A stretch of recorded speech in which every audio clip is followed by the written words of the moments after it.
Alternative Dig Talk. Real issues, real talk.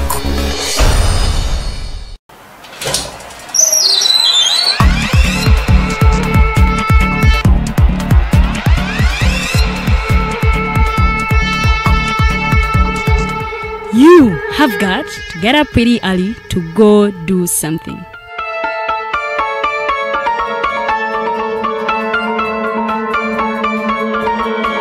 We are the Alternative Dig Talk.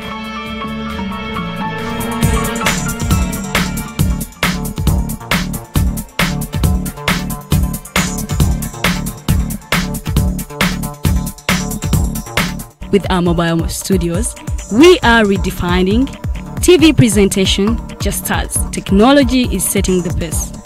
We are blending our approach with fresh, perspectively designed breakfast show, The Mighty Drive, informative and entertainment show, exclusive and live interviews. We President Museveni wadde juzi namulaba apima akawunga kilo 2 tasobola kalya nini bwaba alya kilo 5 weyanema okuliisa eggwanga ne bwe limundekera.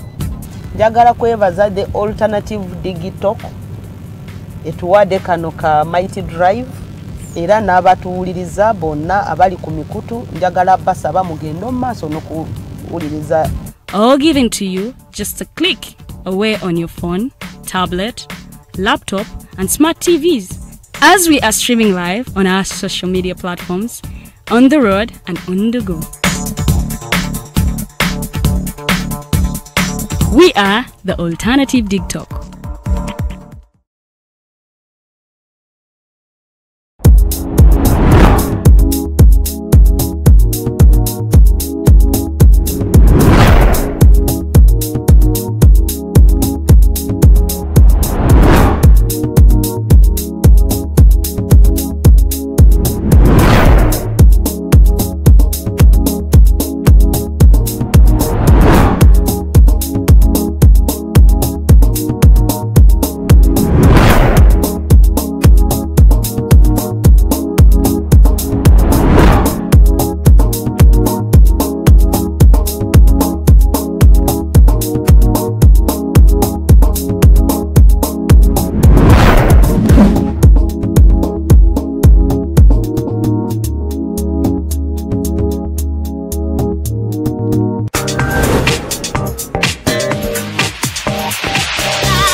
People, you're welcome to the Snap Talk with your girl Teddy Tenjo every Saturday right from 6 to 7. It is your responsibility omwana wo kubeera mu nyumba nga teyasuze bweru mbo bamubanja rent.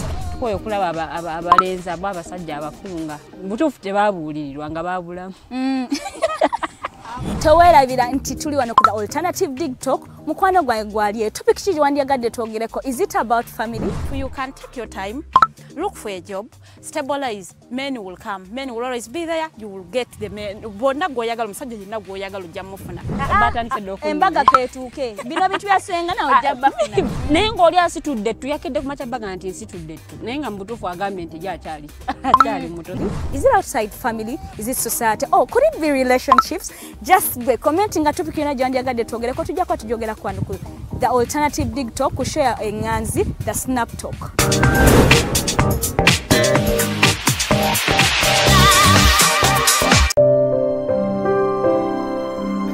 Hey Ugandans, I'm Lieutenant Colonel Dewa Kiki, the Deputy Defense Spokesperson and actually the Deputy Spokesperson for the Uganda People's Defense Forces.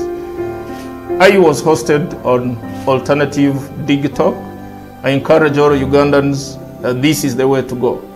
Always watch, participate, give your views and ask questions on Alternative Dig Talk. Dig Talk, the way to go.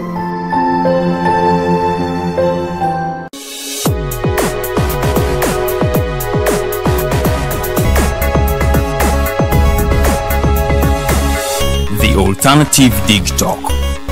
Real issues, real talk.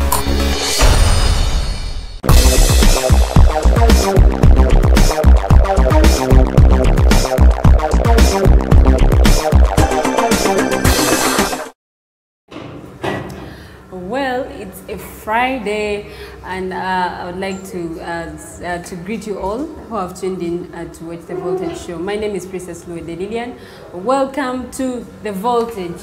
Munange baniriza kakengere ndoza mukawulidde tugenda kuba tutandika buteleve ne program ya feno ya Voltage ebera wona ko remand nona ko rokta nebera sawa emu ya kaungezi mpaka sawa 3 ezekiro atenga tugayagaye mu nsonga nga bwezibaziri obanga bwezibazigenze maso mu gwanga n'abagenyi betubera tulina mu studios nona ko lwalero abagenyi baffe we balinyo kubanga munanga ate bagenda kubanga basosotola ensonga zino batubulire bo nga we babirabyo banga babiwulidde kikyate kibalowooza ekyetaaga okolebwa kikyetaaga okukyusibwa ate ne tusobola okulaba nti tuzimba eggwanga lyaffe awamu n'okuba nti tugendera ddala mu maaso baniriza olunaku olwaleero nze Omumbejja Louis de Lilian nga bwe mbagambye era nga n'olunaku olwaleero negatiddwako omukulu Mayanja Robert omutunulizi w'ensonga z'ebyobufuzi omwami talina kibiina kyagwamu naye nga muwagizi w'ekibiina kya Forum for Democratic Change bw'abeera ku show wano bw'aba atandika okweyanjula asooka n'ajjukiza abantu nti ye shadow councillor mu kitundu ate gye yali yeesimbyewo mu Nakawa enkyogedde bulungi Nakawa munange shadow councillor so ab'omu kitundu kye Nakawa tebamuwa kalulu naye bamugamba asigalewo nga kansala waabwe ate atali mulonde naye nga bo bamukiririzamu nti asobola okuba nga atuuse eddoboozi lyabwe wawe lirina okuba nga munanga ate lituuka mbaniriza era nga nyongera okwajukiza tetuli ku mainstream media wabula tuli ku Facebook era nga Facebook page yaffe eri The Alternative Uganda egendayo munanga ate olikinga page yaffe onyigene alarm button nti buli tubeera live ofuna notification nomanya nti tuli live nomanya program ki ate eteesebwako nsonga ki eziteesebwako nabiki ate ebikubaganyizibwako ebirowoozo nawe nosobola okubeera ate omusaale mu program eyo mwebale nnyo mwenda abaliko ku mulundi guli abakomenti nga nalaba comments nga ziflowinga nga nnyingi naye mwebale nnyo kubanga mwasobola okubaako era twetonda okuba nti show teyasobola kubanga eggwayo ku mulundi ogwo olw'ensonga eza internet zitiyachangamu wano na wali awamu nebyuma by'omuzungu internet yagano okuteerera obulungi ku lunaku lwe tasobola kwera nga tufuna show bulambalamba ku Facebook naye ku YouTube show eyo gyeri bulungi osobola okugendayo munange n'oddamu n'ogyekkaanya buliro n'omanya ate yaggwerawa nosobola okubanga munanga ate otegeera bingi nnyo byotasobola kumanya ku mulundi guli n'olunaku olwaleero weetuli nnyo era nga bwe kinaabanga internet yekyanzemu ku YouTube shows zino zibeerayo zonna era nga YouTube channel yaffe eri The Alternative Uganda agendayo munanga ate osubscribinge ku channel yaffe onyigene alarm button eyo nti munanga bwe wateekayo video osobola okubanga omanya nti bataddeyo video ate n'omanya video eno ya show ki nagirabe ku Facebook osobola n'okuddamu gyeyongeza ate ku YouTube tewaba buzibu bwonna so katutambule fena mpaka ssaawa 3 ez'ekiro ky'olunaku luno olwaleero nga bwe twongera okugaayagaaya mu nsonga nga bwe ziri era nga olunaku olwaleero ngenda sooka tuyiteetemuko ku mawulire agabaddewo mu weekend then n'oluvannyuma tutandike programu yaffe mu bulambalamba weekend ku lunaku olwokusatu amawulire gatandika okutambula nti abadde president w'eggwanga erya Haiti munanga ate yatemulwa mu makage era nga okutemulwa kuno kwalika ne mukyala we ng'afunye ebisago eby'amaanyi ate naddusibwa mu ddwaliro okuba nti munange afuna obujjanjabi amanya g'omukulembeze ono ye mwami Jovenel Moise era nga yabadde president w'eggwanga lino erya Haiti okuviira ddala mu mwaka ogwa 2017 okutuusa ate lwe bamutemudde n'ava mu bulamu bw'ensi eno poliisi yasse abantu abateeberezebwa okuba nti be babadde mu kikolwa kino oba be beenyigidde mu butemu buno abantu bana era nga munange mu ggwanga eryo erya Haiti omukulembeze oyo abo bebasse be bamu kubasuubira okuba nti bebatta omukulembeze ono mwami Moise ate mu makage ne baleka ne mukyala we nga afunye ebisago ebyenjawulo mu mawulire amalala yaliko president w'eggwanga erya South Africa omwami Jacob Zuma ate yamaze nakkiriza okwewaayo mu mikono gy'ab'obuyinza nakkiriza okusavinga ekibonerezo kye eky'emyezi 15 okusinziira ku kkooti bwe yamusalira oluvannyuma lw'okujemera ekiragiro kya kkooti bwe baali bamuyise okuba nga awozesebwa ku misango egimu oba emirala egyali gimuvunaanibwa ate yasobola kuba nga alabika mu kkooti so kkooti nemusalira ebbanga lya myezi 15 ate nga ali mu nkomeso yeewaayo mu wiiki eno okubeera nga asavinga ekibonerezo kye eky'emyezi 15 mu mawulire amalala agabaddewo abaali mu lukwe lw'okutta General Katumba abagezaako okutta General Katumba wamala ate nga mu process eyo mwafiiramu muwala we ne driver we abantu 7 emunnanga ate basingisiddwa omusango gw'obutemu era ne basindikibwa mukomera ekitala bebakeyo okutuuka ennaku z'omwezi nga 3 omwezi ogw'omunaana ate ng'okunoonyereza bwe kukyagenda mu maaso abo be bali mu musango gw'okutemula muwala wa General Katumba wamu ne driver we naye nga General Katumba ye nga ye ayavaawo ate n'ebisago kweyongerayo president w'eggwanga erya Uganda omwami General Yoweri Kaguta Museveni ate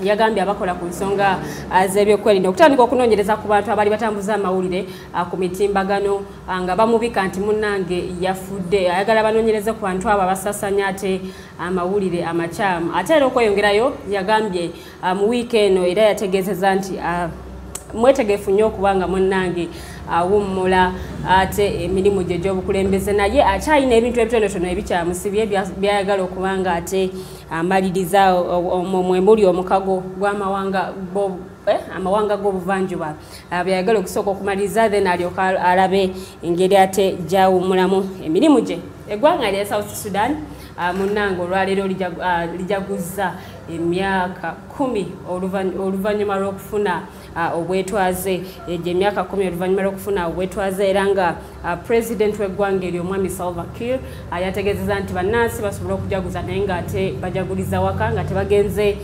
mu nkuŋŋaana ez'enjawulo olw'ekirwadde ekya COVID-19 so gegamu ku mawulire getubadde nago mu wiiki eno era nga olunaku olwaleero tugenda kuba tutunuulira ebintu bingi nnyo tugenda kuba tutunuulira mukulembeze w'eggwanga yavuddeyo n'ategeeza nti UPDF ayagala UPDF yeba etandika okubanga munnange ekwasaganya emirimu gy'okukola gy'okuzimba amasomero okuzimba amasomero n'amalwaliro byonna ebya gavumenti bibeere nga munnange ate bikolebwa obanga bikwasa contract ezo zibeere nga zikwasibwa ejje erya UPDF ebyo babeera bakwasaganya ensonga zino naye kinajjukirwa nti ejje lino erya UPDF bakwasaganyiza ebintu bingi nnyo ebyenjawulo era nga be bamu ku bakola ku kuzimba ekigwa ky'abajulizi e Namugongo era nga munnange bakola nnyo baali basaale nnyo mu kulaba nti ekigwa kino kizimbibwa bulungi okulaba nti ate kimalirizibwa bulungi nnyo nnyini ddala byebimu ku ebyo bye bakola naye nga munnange mukulembeze w'eggwanga yagambye nti okusinziira ku mirimu gya gavumenti oluusi gibadde nga girwawo olw'ensonga nti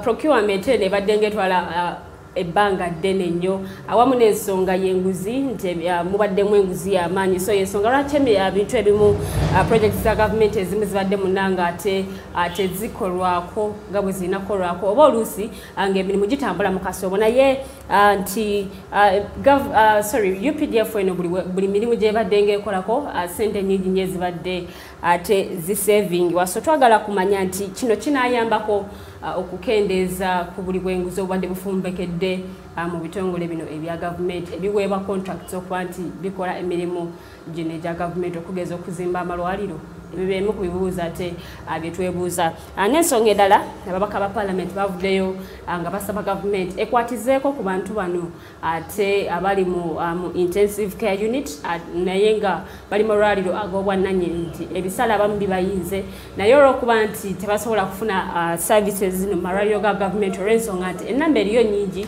ate nga n'ebikozesebwa ebimu bitono nga basaba nti abantu bano bayambibweko gavumenti bwekituuka ku nsonga ey'okusasula. Abye tugenda okuba nga tutunulira ku lwaleero tulabe ande and the resources funds za COVID-19 nyingi nnyo ezibadde Abannayuganda ze beebuuzaako amayitire gaazo naye nga ate tulaba nti ennaku 42 zo zatambula dda. Prime Minister yavaayo n'ategeeza nti bagenda kuba bakwasizaako ku families ezimu era ng'omulimu gwatandise okubeera ng'ate gutandika butereevu era ng'olunaku lw'ejjo waliwo abantu ate abasobodde okuba nga munnage bafunako ku nsimbi zino ezigabibwa mu kiseera kino. Kangenda butereevu ewa mukulu Mayanja asooka abuze kuba tulaba then tugende mu maaso kusanisa okulaba ssebo.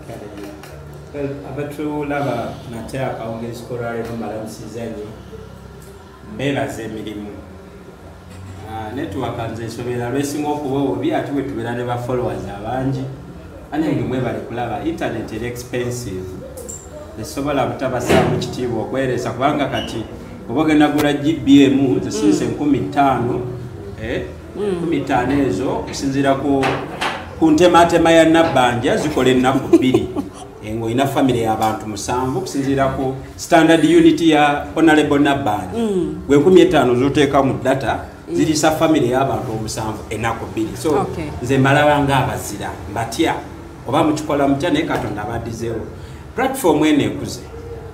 Platform eno efuuse ensonga. Njagala okubeebaza nnyo mwawasitinga Professor Lumumba. Mwe temumanyi kye mwakola. Ensi ebuuza bano abalenzi. Ebintu babikola batya. Lumumba n'alinnya ennyonyi.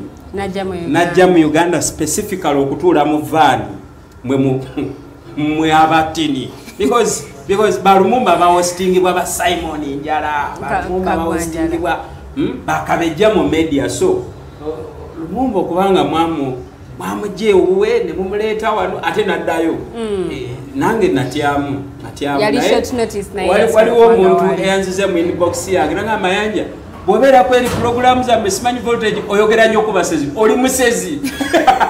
That was fun. So siri musezi banyabo ne basebo naye nakulira mu community erimu abasezi ne bategeera nnyo so nze sibatya kubanga nabategeera.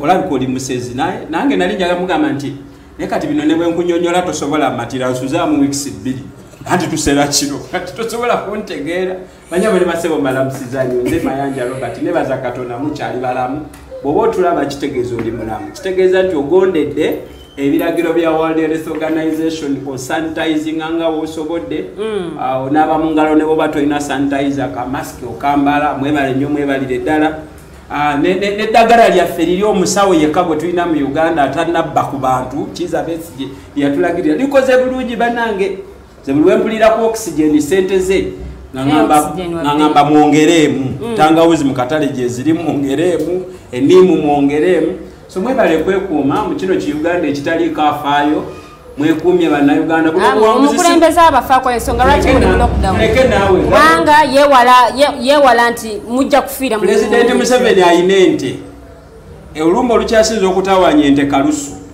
asobola ozisibira mu padoka emu naga temutambula temwenyenya kubanga eriyo kalusu nga taziwa muddo ente n'abantu kati nkikakkanyiza bare minimum we can because President Museveni oyagala omutegeerera mu bintu bya treasuring ennyo. Museveni atreasuring ettemu, Museveni atreasuring ente. Ebintu bibiri ku nsi byokka byategeera. Ensi agitegeera ng'atunudde mu nte. Kyova olaba nti abantu nga Mama Mbabazi nga balina ensonga enkulu ze baagala bateeseeko naye nze ggwanga nga munsange mu nte zange. Bwe yabadde juzi ne Ruto ng'aggulawo factory oba egenda kukola biki ematugeeyo. Ndowooza Ruto yayogedde ku nsonga yegugenda dinamuga nze kasita munaddira East African Community ne mweje ifuula center of gravity mu Africa nanzirayo mu nte zange era bwati bwe yategeeza so ente zitegeeza kinene nnyo naye njagala kati tukubyemu ng'ente za Mwami Museveni mu district mwazirundira yonna nga waliyo olumbe lwa kalusu mugeraageranya ne COVID akati ente nazo tulina zikonfininga mu district zibeera ne quarantine tosobola zijja eno zitwala eri ate President Museveni yeewaako obujulizi nti ye nomadi pastorist atambula place to place ng'anoonya omuddo akati bw'abanga tasobola tambula ente asobola zikonfininga mu kifo kimu nga teziriiko mmere ne zibeerawo ente bwe ziba tezisobola kakati lowooza ku bannayuganda beyaggalira ewaka ng'emitwalo 10 buye bwe yatunula bannasayansi be bw'amadvising ng'emitwalo 10 limala an average family y'abantu abali vulnerable.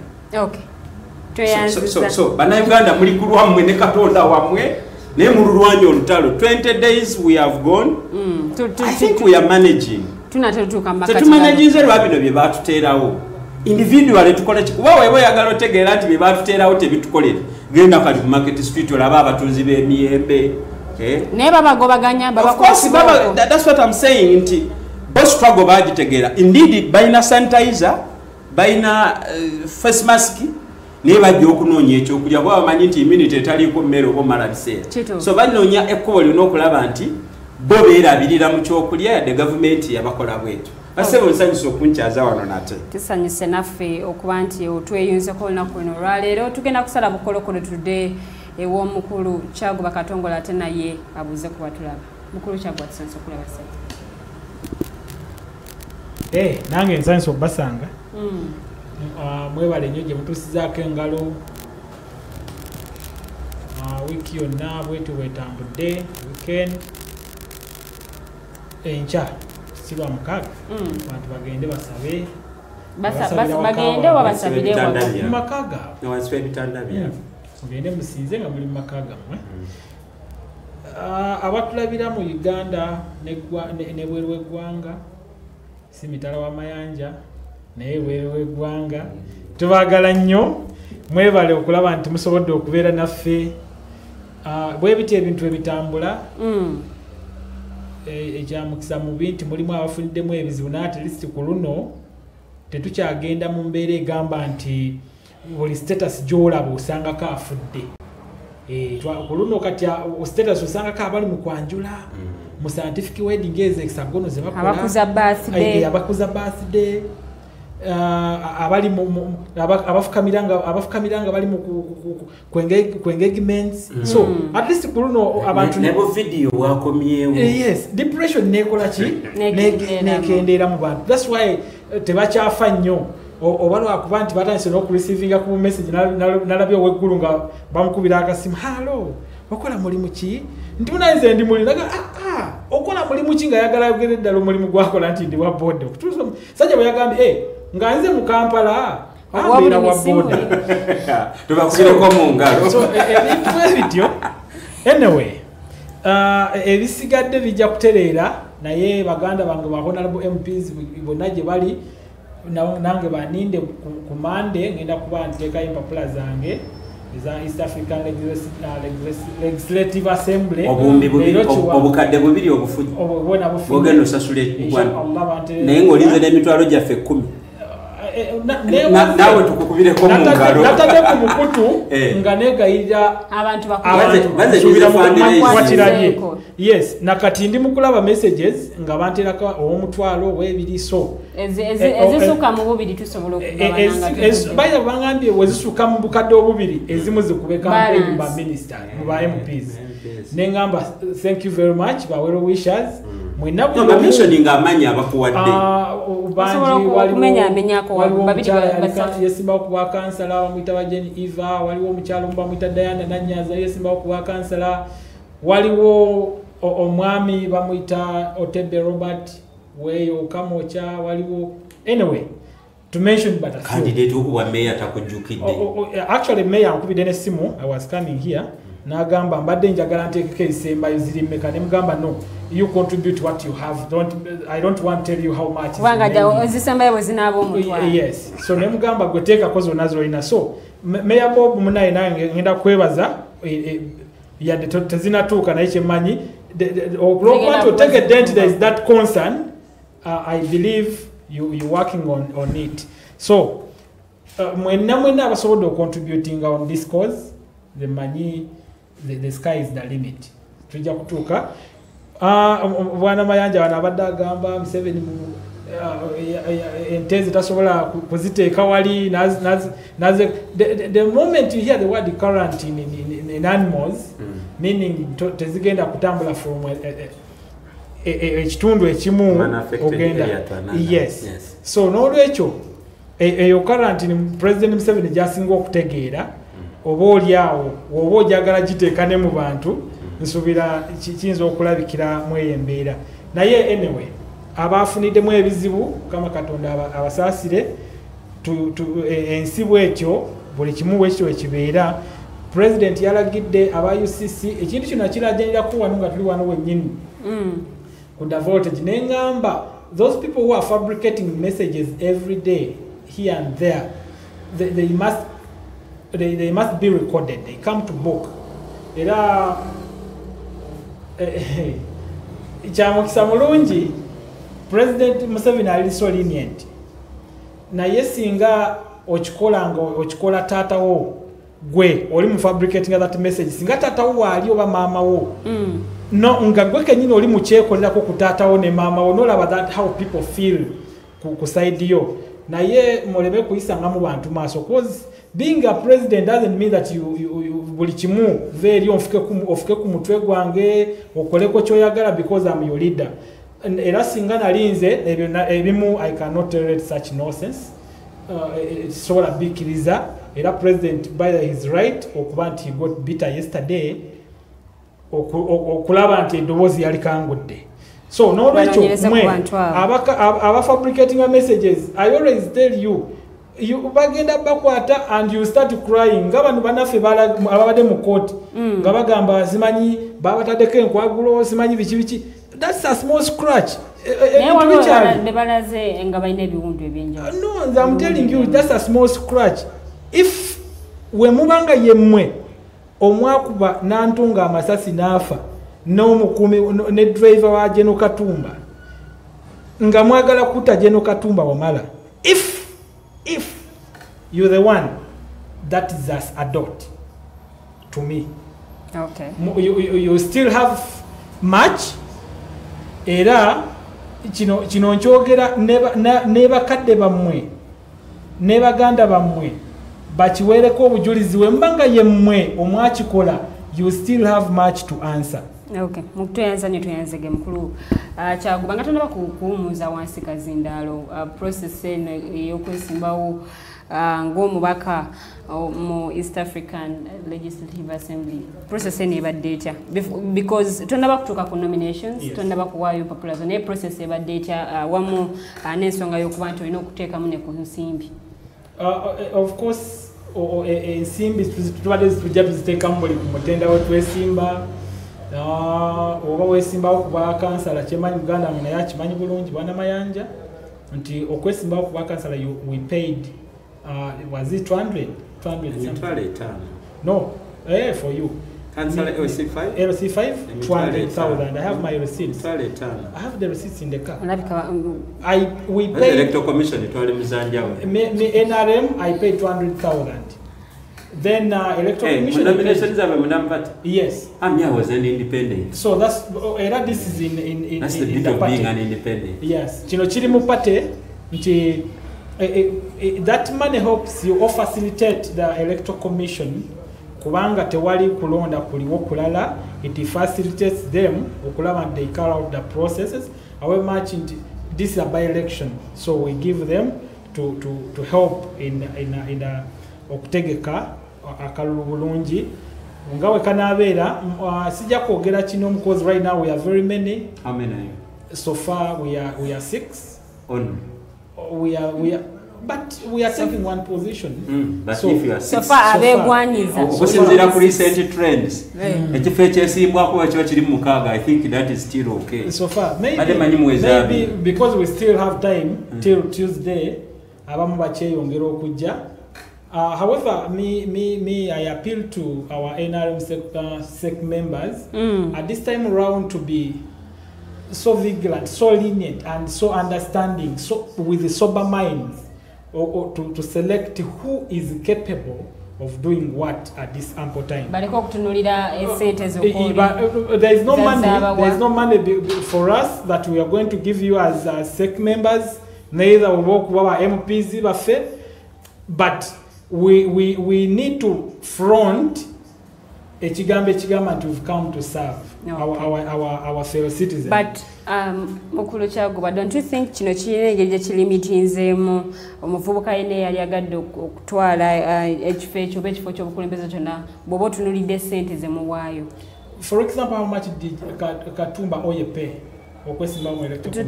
Tuve ku nsonga ya Katumba. Kubanga era ojjukira yasooka n'agenda atazirina. It is vulgar. But he paid. Finally. Of course. So, tutunulira omuvubuka ono akyeyiya nga ayagala kifo ekyo era ng'alina obusobozi. That child from the vulnerable background. Omuntu yenna akyeyiya akole nganze. Kuba nange nkyeyiya but I manage. But mukulu Kyaguba oyinza okuba nti gwe oyinamu emikono egikwatira kuba connections okuwalala naye ng'omuntu ono talina asigama nti alinayo connection yonna ey'omuntu gw'asuubira okuba nti ajjamuwa ssente ezo. Olowooza oba ozaalibwa bw'oti ng'ova mu lubuto lwa mamiwo omanya connections olina ku nsi? No, please. Robert, wategerera connections ezo nga bakakuzaala bani abajja kulaba mama wonga ne bateekawo kwine era baleeta so bwabanga sanga lya mbogo gwe bazadde. Look at the class that goes to congratulate the mother okutuzalira sanga lya mbogo. Oteberezeemu n'omu Kimombasa bwe bazalidde Kawempe wali mu Kabonna. Nze kambabuulire ekintu kimu. We have to learn to live with people who matter. Ekyo kijja nga mu kuzaalibwako tewamanya kyovala president yagamba ngenda kutandika okuwa abaana babagagga emirimu. We did not apply okujja ku nsi. We did not from our poor parents. Naye twesanga nga wobeera mu Kampala, you look for possible solutions to different problems that may arise nga tonaziraba you foresee. We say in politics there is no someone who is tall enough to see the future. However, when woli mbuno obudde, you can make yourself tall enough to predict what might happen in the few perimeters that you are in.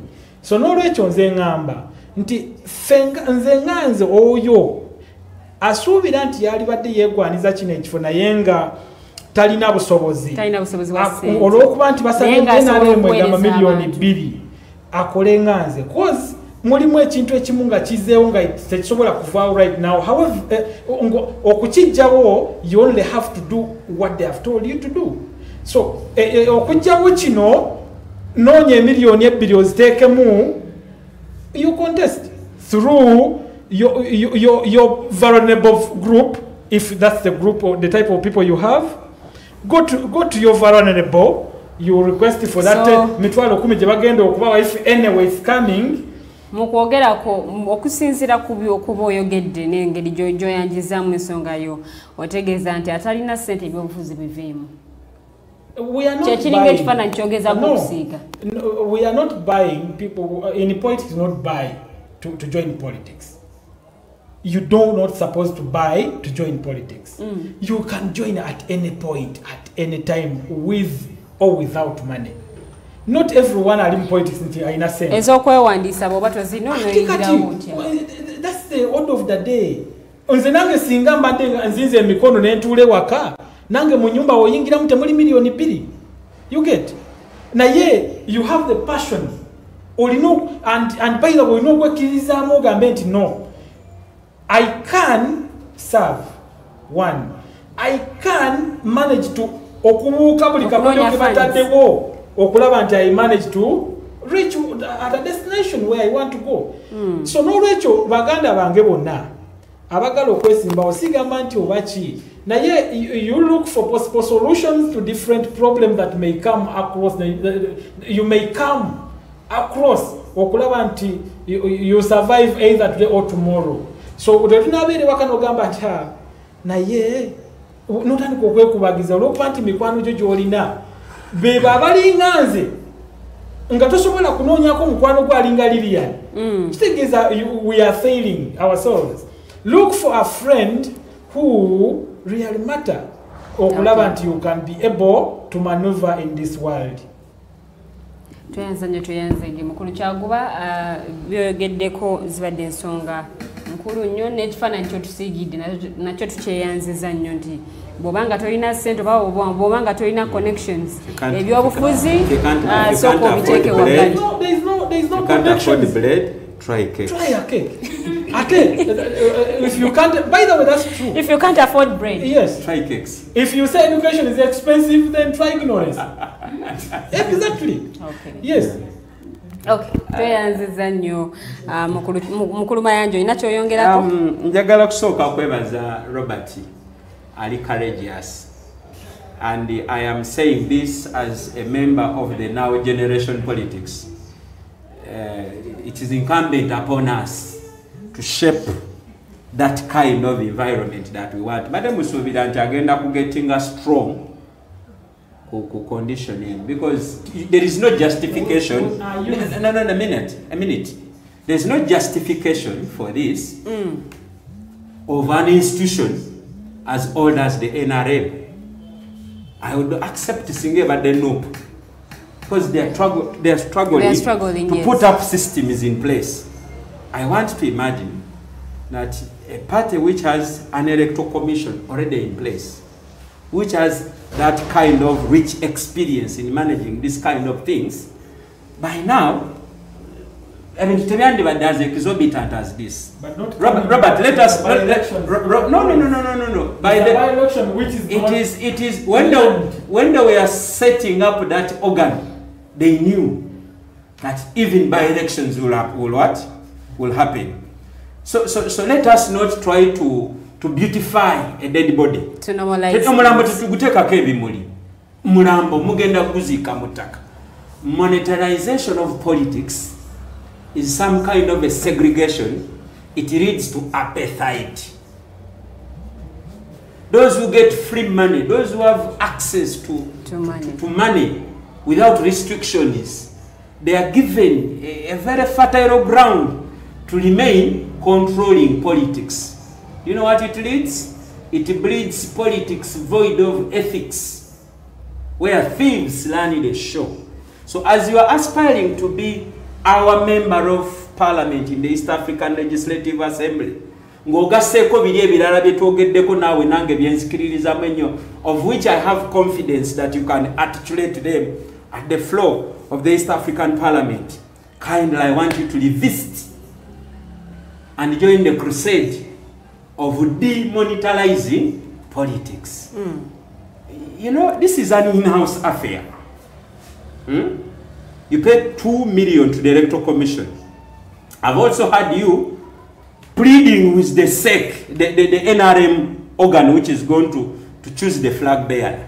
This time around, mubere soba, you see, it means there is something a lot wrong with that system. Therefore, I can suspect that what actually runs that affair is not ideological conviction and excellence in cadreship, but who entices the electorate most. I want you to join the crusade to decampaign just that. Within the NRM, don't come to FDC, don't join the NUP. Let me tell you something. I think those are the reasons as why. One of the... Thank you very much. Thank you very much. Yes. I can state it here without fear of contradiction. Amongst issues ezanyimisa ticket FDC, sente tezali mukubanga gwe bajuwa financial ate musingako. So one of the issues why I was denied the ticket, sente tekyalimu, sagala nandala obulamu bwange bwonna, though I respect him, sisobola kumukonjera nti zaali sente. No. Issues is affair. Ziri constitutional, by the way. Ziri constitutional. Nakyogera kumpewo kuno. Tinandala yanvunana obutawagira nyanjula dolini kuwa speaker, nempagira Kawalia n'awangula. So yandabanga alwanye ekibiina. There was nothing to do with money. Ali mu kibiina olukwe. Era bamanyi nti nze kibata commentalizing politics mu FDC nze nsinga okubabeera obubi. We have fetugamba nti mu FDC waliwo abajja ne baleeta miliyoni ya sente. Twababuza ekibuuzo. Tugwaleeta miliyoni ya sente you appear once in a while. Nze ateekamu my participation on a daily basis, day and night, tuchikwitingemu sente tulaba asinga. Nze mbeerawo buli pate we neetaaga. Nga bakubira wala. Nze nteekamu obudde n'obulamu sometimes. Guteekayo miliyoni emu n'oddeeka. N'owummula naye nze pate ngidefendinga at every front. I take every risk. So don't tell me about money. Robert, nkusabira obuwanguzi mu kifo kino. I want you to speak loudest mu electoral college yammwe. But I want you to use that platform of milire sente zino, because if a country has a population where 75% are young people, these young people have been, you people have gone ahead to categorize them as vulnerable people. You understand? Now, but not all youth are being given money. I am saying, for the listen. Yes. Okay, if you don't want me to call them vulnerable, yes, I will use what I understand best. Which one is that? 78% are jobless. I want to presume that they don't have access to income. I think they can. Their transfer payment earners. Let's listen to one another as you winding up. So that we start. If the bulk of our population are disadvantaged financially, if they must come and participate, because it is given, it's a right that is attached to your citizenship, that you must come and offer your contribution towards national progress. But the gate pass is 2 million. Parliamentary level, how many? Presidential, how many? 20 M. So even emikunduru bano gye bakubanga bajjawo age limit bagamba nti the age kyekizibu naye sente buli muntu asobola ozifuna. So we saw Katumba had to be bounced twice. Ono omukyala bali bamitani. You see, we had Nancy Kalembe also had issues okukola kyo complying and requirement. And I know Mutasa yete yajira ddala byamugisha simanyi kyamutuukako ndooza ATM ye message yajiriya. So I know very many who had ambitions who wanted to come to this platform, but when ndowooza zaabwe tulondeko tebajja olwa sente. It is evil. It is bad. It is as ugly as homosexuality. Okay, thank you. Thank you very much, Mukulu Mayanja. Abadde ttanya ku nsonga y'okuba nti politics w'ennaku zino yafuuka wa ssente, so bw'obanga tolina ssente okusinziira ku kifaananyi Mukulu Kyaguba kyatusiigidde ebyobufuzi ate ogira munnanga ate obirindalindako osobola paka bw'olifuna ssente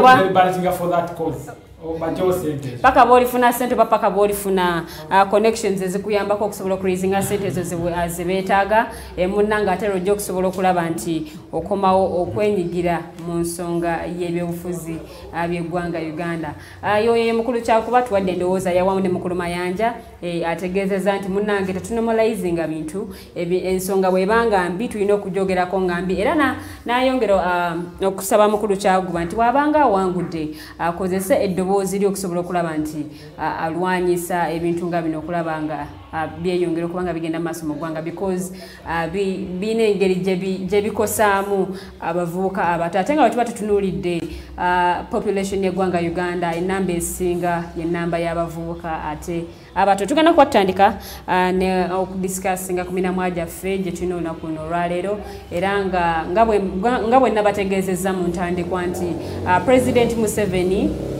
President Museveni yasabye nti omwaka gw'ebyensimbi 2021-2022 emirimu gyonna constructions zonna oba ebyokuzimba byonna omuli amalwaliro ga government, amasomero ga government, tenda zino zibeere nga ate zikwasibwa ejje erya UPDF, era nga yategeezezza nti UPDF bwe babadde nga bakola emirimu gyonna gye bazze bakolako oba projects bazze bakwasaganya ate ssente nyingi nnyo ezibadde nga munnange zisavingibwa, era n'ategeeza nti emirimu gya gavumenti oluusi egimu gibadde nga girwawo olw'ensonga nti procurement process ebadde ng'etwala obudde bungi, ate era n'ensonga ey'enguzi bibadde bifumbekedde, ate mu bitongole bino ebibadde nga biweebwa contracts okuba nti abitambuza emirimu gino egya gavumenti.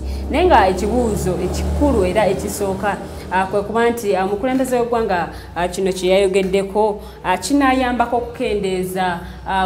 kinayambako okukendeeza ku buli bw'enguzi obubadde bwefumbekedde mu bitongole bino ebibadde ebyadde biweebwa okukwasaganya emirimu gya gavumenti era yabaffe emirimu gino tusuubire nti ku mulundi guno wanabeerawo enkyukakyuka nti bwe kiba nti eddwaliro lirina okumala emyezi 6 nga lizimbibwa gibeere emyezi 6 nga bwe kyogeddwa okusingayo ginabeera emyaka 3 naye ng'ate eddwaliro lino libadde lyetaagibwa mu bunnambiro. Ngenda kuba ntandika ne mukulu Mayanja yatuwe endowooza ye ku nsonga eno nga tetunaba ate kusala kudda ku mulamwa omulala.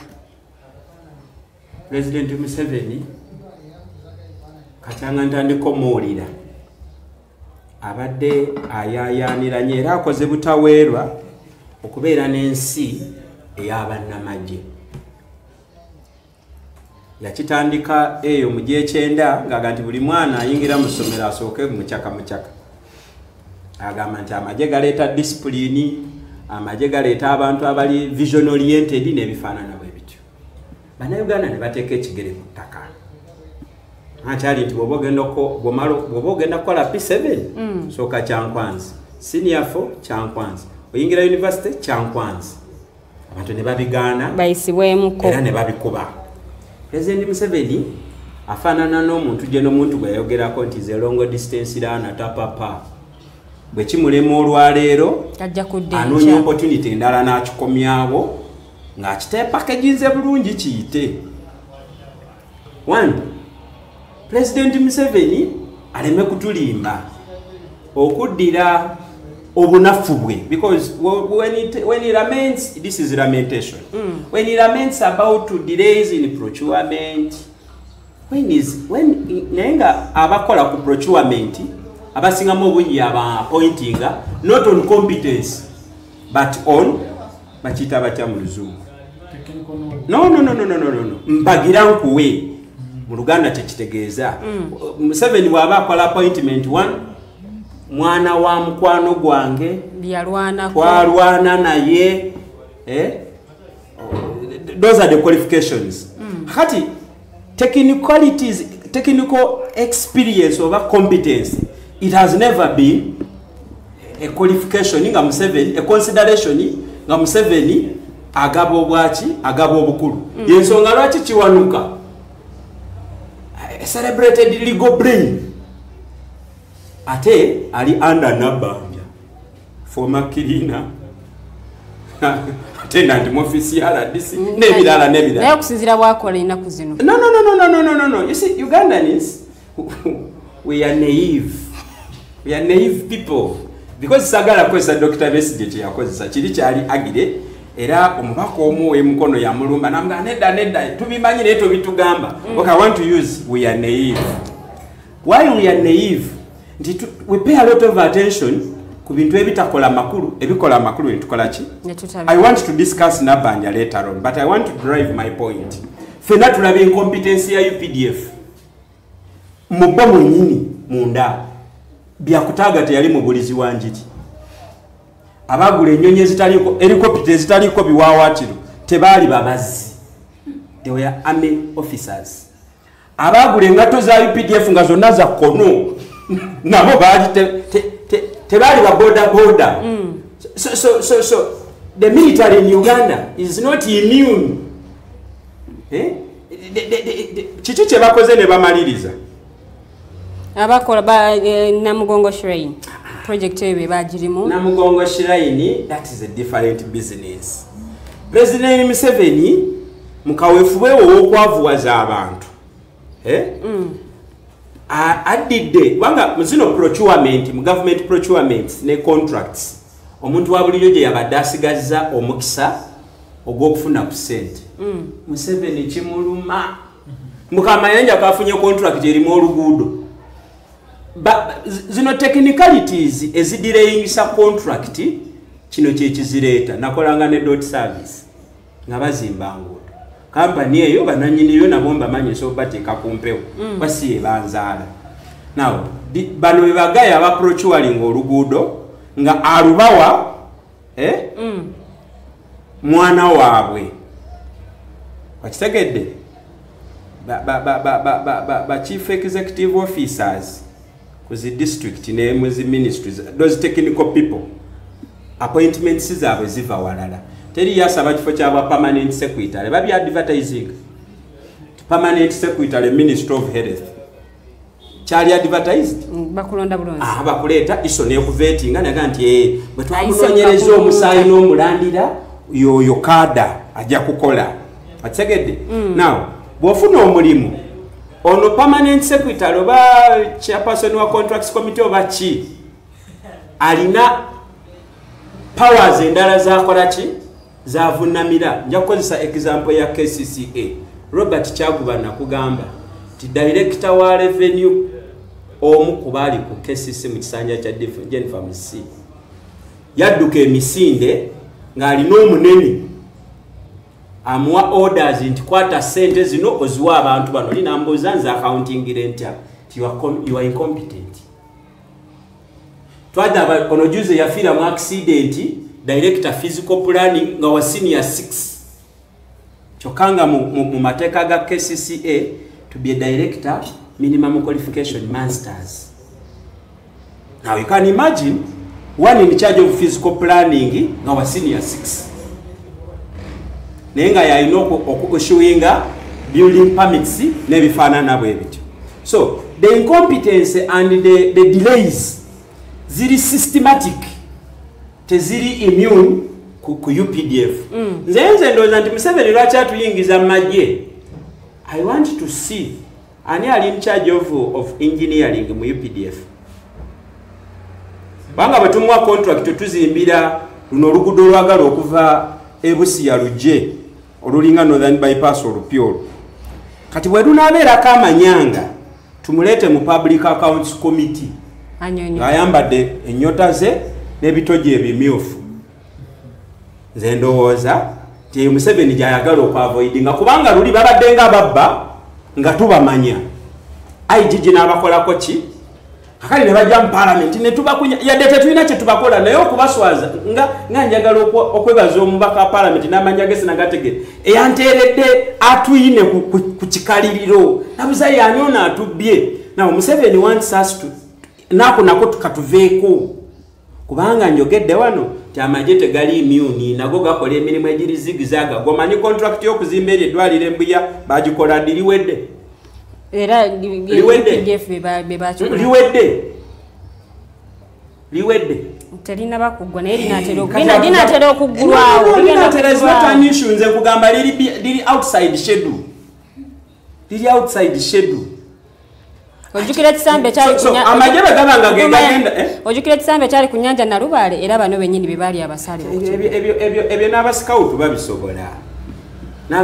babisobola nze nwanirira civil rights z'abantu okubenefitinga mu government ya wakiwulira bwe tubanga Museveni yatugambye nti emirimu gy'abaana b'abagagga gya government kati fe tubadde bamayanja tugambye nti ekiswa kikyusa amaaso bw'okyusa envubu nga tuga katumulinde mu zi contracts ne tubuildinga capacity okubidinga n'okutuwangula akimanyi abaana be abazzukulu be eno mu bidding process tubakuba kubanga tubakubya competence kati nakyayagala kijjawo akikweke mmaje tubona abanya sebo omwana gwe twatumutugulira oxygen mwana wa mulwanyi gwe twatumutugulira oxygen nga tetuyise na mu public procurement procedures mwana wa mulwanyi yalese yenkanaki. Don't we have an oxygen crisis in Uganda? We have. Oyo mwana tava mu family y'amagye mukulu mayanja. So ebyo byapa President Museveni wewe omuzeko totudiverting nga tukyabanja otutwale 10 tetulina okulira mu nnaku 42 nga family zaffe mutambuddeko ennaku 2 Katonda yakola. So nze ngamba nti in conclusion this is a diversionary debate. President Museveni mu mawanga gaffe agakola Uganda tribes intono nnyo celebrating militarism. Mukulu mayanja okutanya ensonga eyo producer ngamba tisoke tuwumulemu. The Voltage program joli mukulaba tukoma mu sawa yaffe ey'okubiri. Mukulu mayanja yongera okubanga atanya ensonga eno ate sobola okubanga ate nayo ajumba omba tudde ewa mukulu Kyaguba ate naye tuwulire kikyagenda okubanga ayogera ku nsonga zino. Katukole mboti katono nnyo temuvaawo.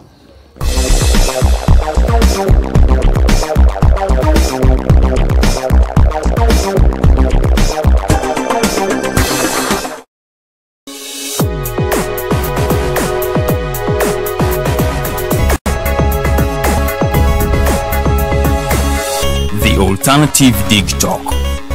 Real issues, real talk.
People, you're welcome to the Snap Talk with your girl Teddy Tenjo every Saturday right from 6 to 7. It is your responsibility omwana wo kubeera mu nyumba nga teyasuze bweru mbo bamubanja rent. Koyo kulaba abalenzi abo abasajja abakunga butuufu tebabuulirirwa nga babulamu. Towerabira nti tuli wano ku the Alternative Dig Talk. Mukwano gwange gwaliye topic kiji wandiyagadde twogereko. Is it about family? You can take your time, look for a job, stabilize, men will come, men will always be there, you will get the men. Bonna goyagala musajja yina goyagala jamufuna. Embaga ketuuke. Bino bitu yasenga na ojabba funa. Naye ng'oli asitudde tu yakedde ku macha baga nti nsitudde tu. Naye nga mutuufu agambye nti gy'akyali. Akyali muto. Is it outside family? Is it society? Oh, could it be relationships? Just be commenting at topic yona gyandiyagadde twogereko tujja kwa tujogera kwano ku the Alternative Dig Talk ku share enganzi the Snap Talk.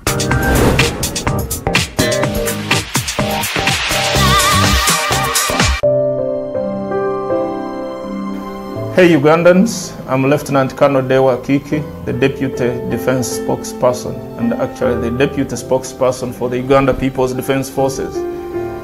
I was hosted on Alternative Dig Talk. I encourage all Ugandans that this is the way to go.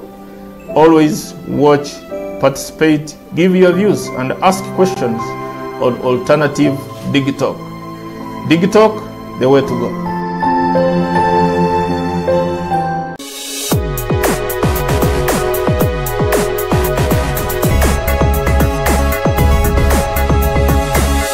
The Alternative Dig Talk. Real issues, real talk.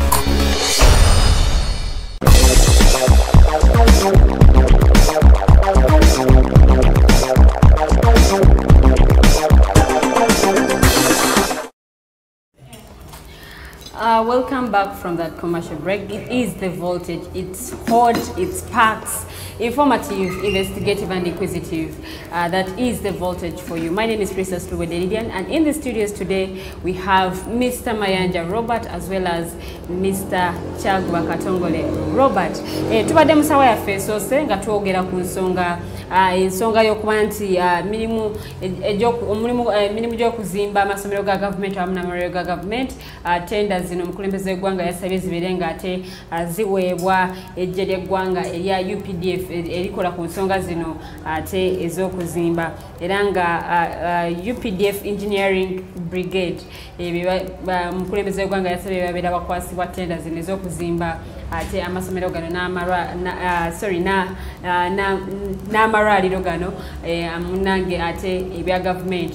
Mukulu Mayanja abadde akyatanya nsonga naye tugenda kuba tumuddira katono nnyo akansooka empiseewo obubaka buno ate nga tanaba kubanga akomawo okusobola okuttaanya ensonga oba n'okumaliriza ensonga gy'abadde ayogerako. Eta tuli ku mainstream media naye nga tuli ku Facebook era nga Facebook page yaffe eri The Alternative Uganda alayike nga page yaffe ate obeere nga munnange onyiga ne alarm button eyo eya notifications nti buli bwe tubeera live osobola okumanya nti Voltage eri live oba Mighty Drive oba Snap Talk eri live yabange liiso ly'omukulu yeri live osobola okubeera nga ate oyongera okubanga omanya biki ebiteesebwa mu shows zino ate naawe olabe engeri gy'osobola okubanga munnanga ate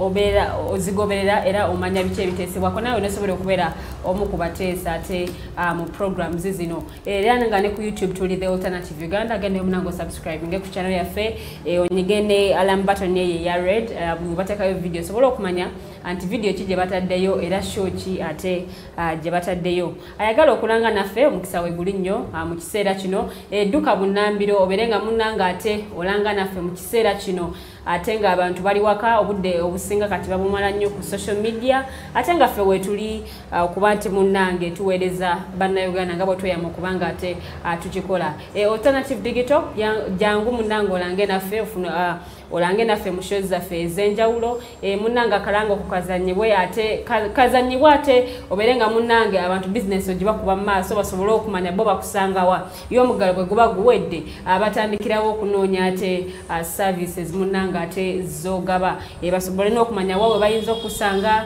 contacts bakucontactinga batya yo okolera ku mutimbagano munnange byonna byonna tubikola so yanguwa ko bunnambiro oberenga munnange oleeta obulango bwo wano era nga osobola okuba nga oyita ku nnamba y'essimu eri 0702 9076 0702 9076 enamba gyosobola okubeera nga ate okubako gwe wenna alina ebirango ebyenjawulo ebyoyagala tubeere nga ate tulanga olina mukolo gweyagala kukwatira effe wetuli nnyo era nga services ezo zonna zonna munanga ate tuzikola musawo yaffe neyokubiri tugenda kuba tuwumbawumba ensonga gye tutandisa nayo eya UPDF okuba nti mukulembeze gwanga yasabye ate babeere nga bebakwasaganya ensonga z'okuzimba amalwaliro n'amasomero ga gavumenti ate tumale tutunulire ensonga ya COVID-19 ababaka ba Parliament basabye gavumenti ekwasizeko ku bantu ate abali malwaliro g'obwannannyini abatubidde ne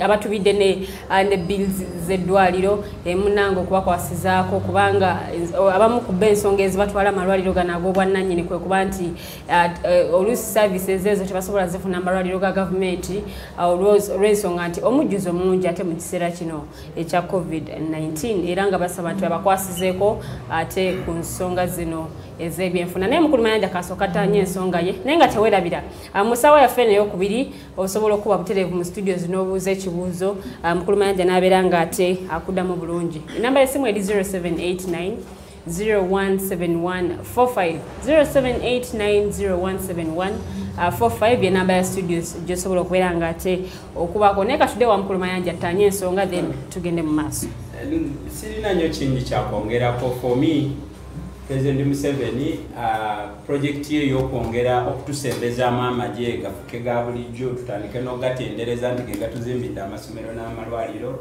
it is wrong. President amagye ffe tugamanyi omulimu gwako guli specific gwa kutukuuma nze sikiwagira kubanga nti ensi nga bwefaanana tubeeko ebintu byetuliza nga ebintu ebikwatagana ne military bwe biri reserve y'abamilitary naffe ebiri civil bibeere reserve for ki kubanga ndabanga president atuteeka mu corridor ffena tufuuke bannamagye because it will mean that bw'oba oyagala olina ka construction company kati obulimu nga kuzimba somero kuzimba ddwaliro ezo project ntono UPDF egende mu zidaamu zimbe Kaluma UPDF etuzimbire Kiyira Motors no project naffe bwetuba kati liyale essomero classroom block obulumu 7 era nabo buleete UPDF kati sente nyingi nnyo ezibeera zisevingiddwa nga UPDF yekoze. You do not solve a problem by avoiding it. You solve the problem by facing it. The problem is giving some power, delegating some power to incompetent people. District education officer ne contracts committee ku district bebavaamu zitendezi ez'amasomero n'obulwaliro obwo UPDF bweyagala ozimba. The problem is not the contractors, the problem are those who award the contracts out of incompetence. Okay. Number 2, contractor jana bidding kino nkyogera with first hand experience. Olina bidding ekikuzimba essomero nti njali zimbira billion 2. Abamwadinga contract emunga ku billion 2 million binazi kuzireka wano tukuwe contract. Okay. This is the reason lwaki loko tekyazimba nguudo. nti bwe mubiddinga ekintu sente ze mukibiddingidde mugenda otuuka actual kimplementinga ng'abaana b'abanene bazikimye otherwise bwotazibawa contract tofuna. That is why it's only dot service yemanyi okuba ebiranga mwakkiriziganya nti oluguudo lujja kwala inchi 6 yekola lwa 2 ate ba engineer mu disitulikiti bagamba lwero lwe twabagamba naku 2 lubeera lufudde nga lupya naye nga lwetaaga renovation.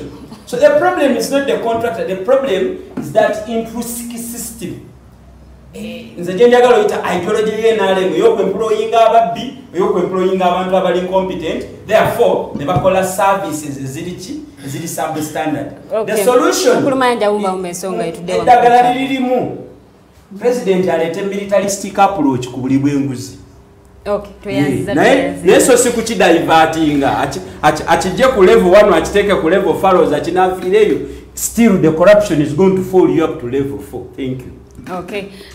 Mukulu Kyaguba naawe twagala kuwulirako gwe ensonga eno ogyogerako ki era kirekawa contracts zino ezibadde zikola emirimu gino because babadde balina companies zino ezibadde zikola emirimu gino because babadde balina abakozi ab'enjawulo ate nga bwe bafuna contracts zino kuva mu government n'abakozi ate munange bwe bafunira ekyokulya. So bwe kidda mu UPDF buli kimu ne kidda mu UPDF tekigenda kwongera ku bbula ly'emirimu okuba nti abantu bagenda kuba tebakyalina mirimu. Kirungi obuuzizza okubula ebbula ly'emirimu nga tukimanyi bulungi nti mu ggwanga lyaffe tulina kye bayita underemployment nga yesinga ku unemployment. So kino ogamba kigenda kwongera mu ndowoozayo kigenda kwongera ku underemployment.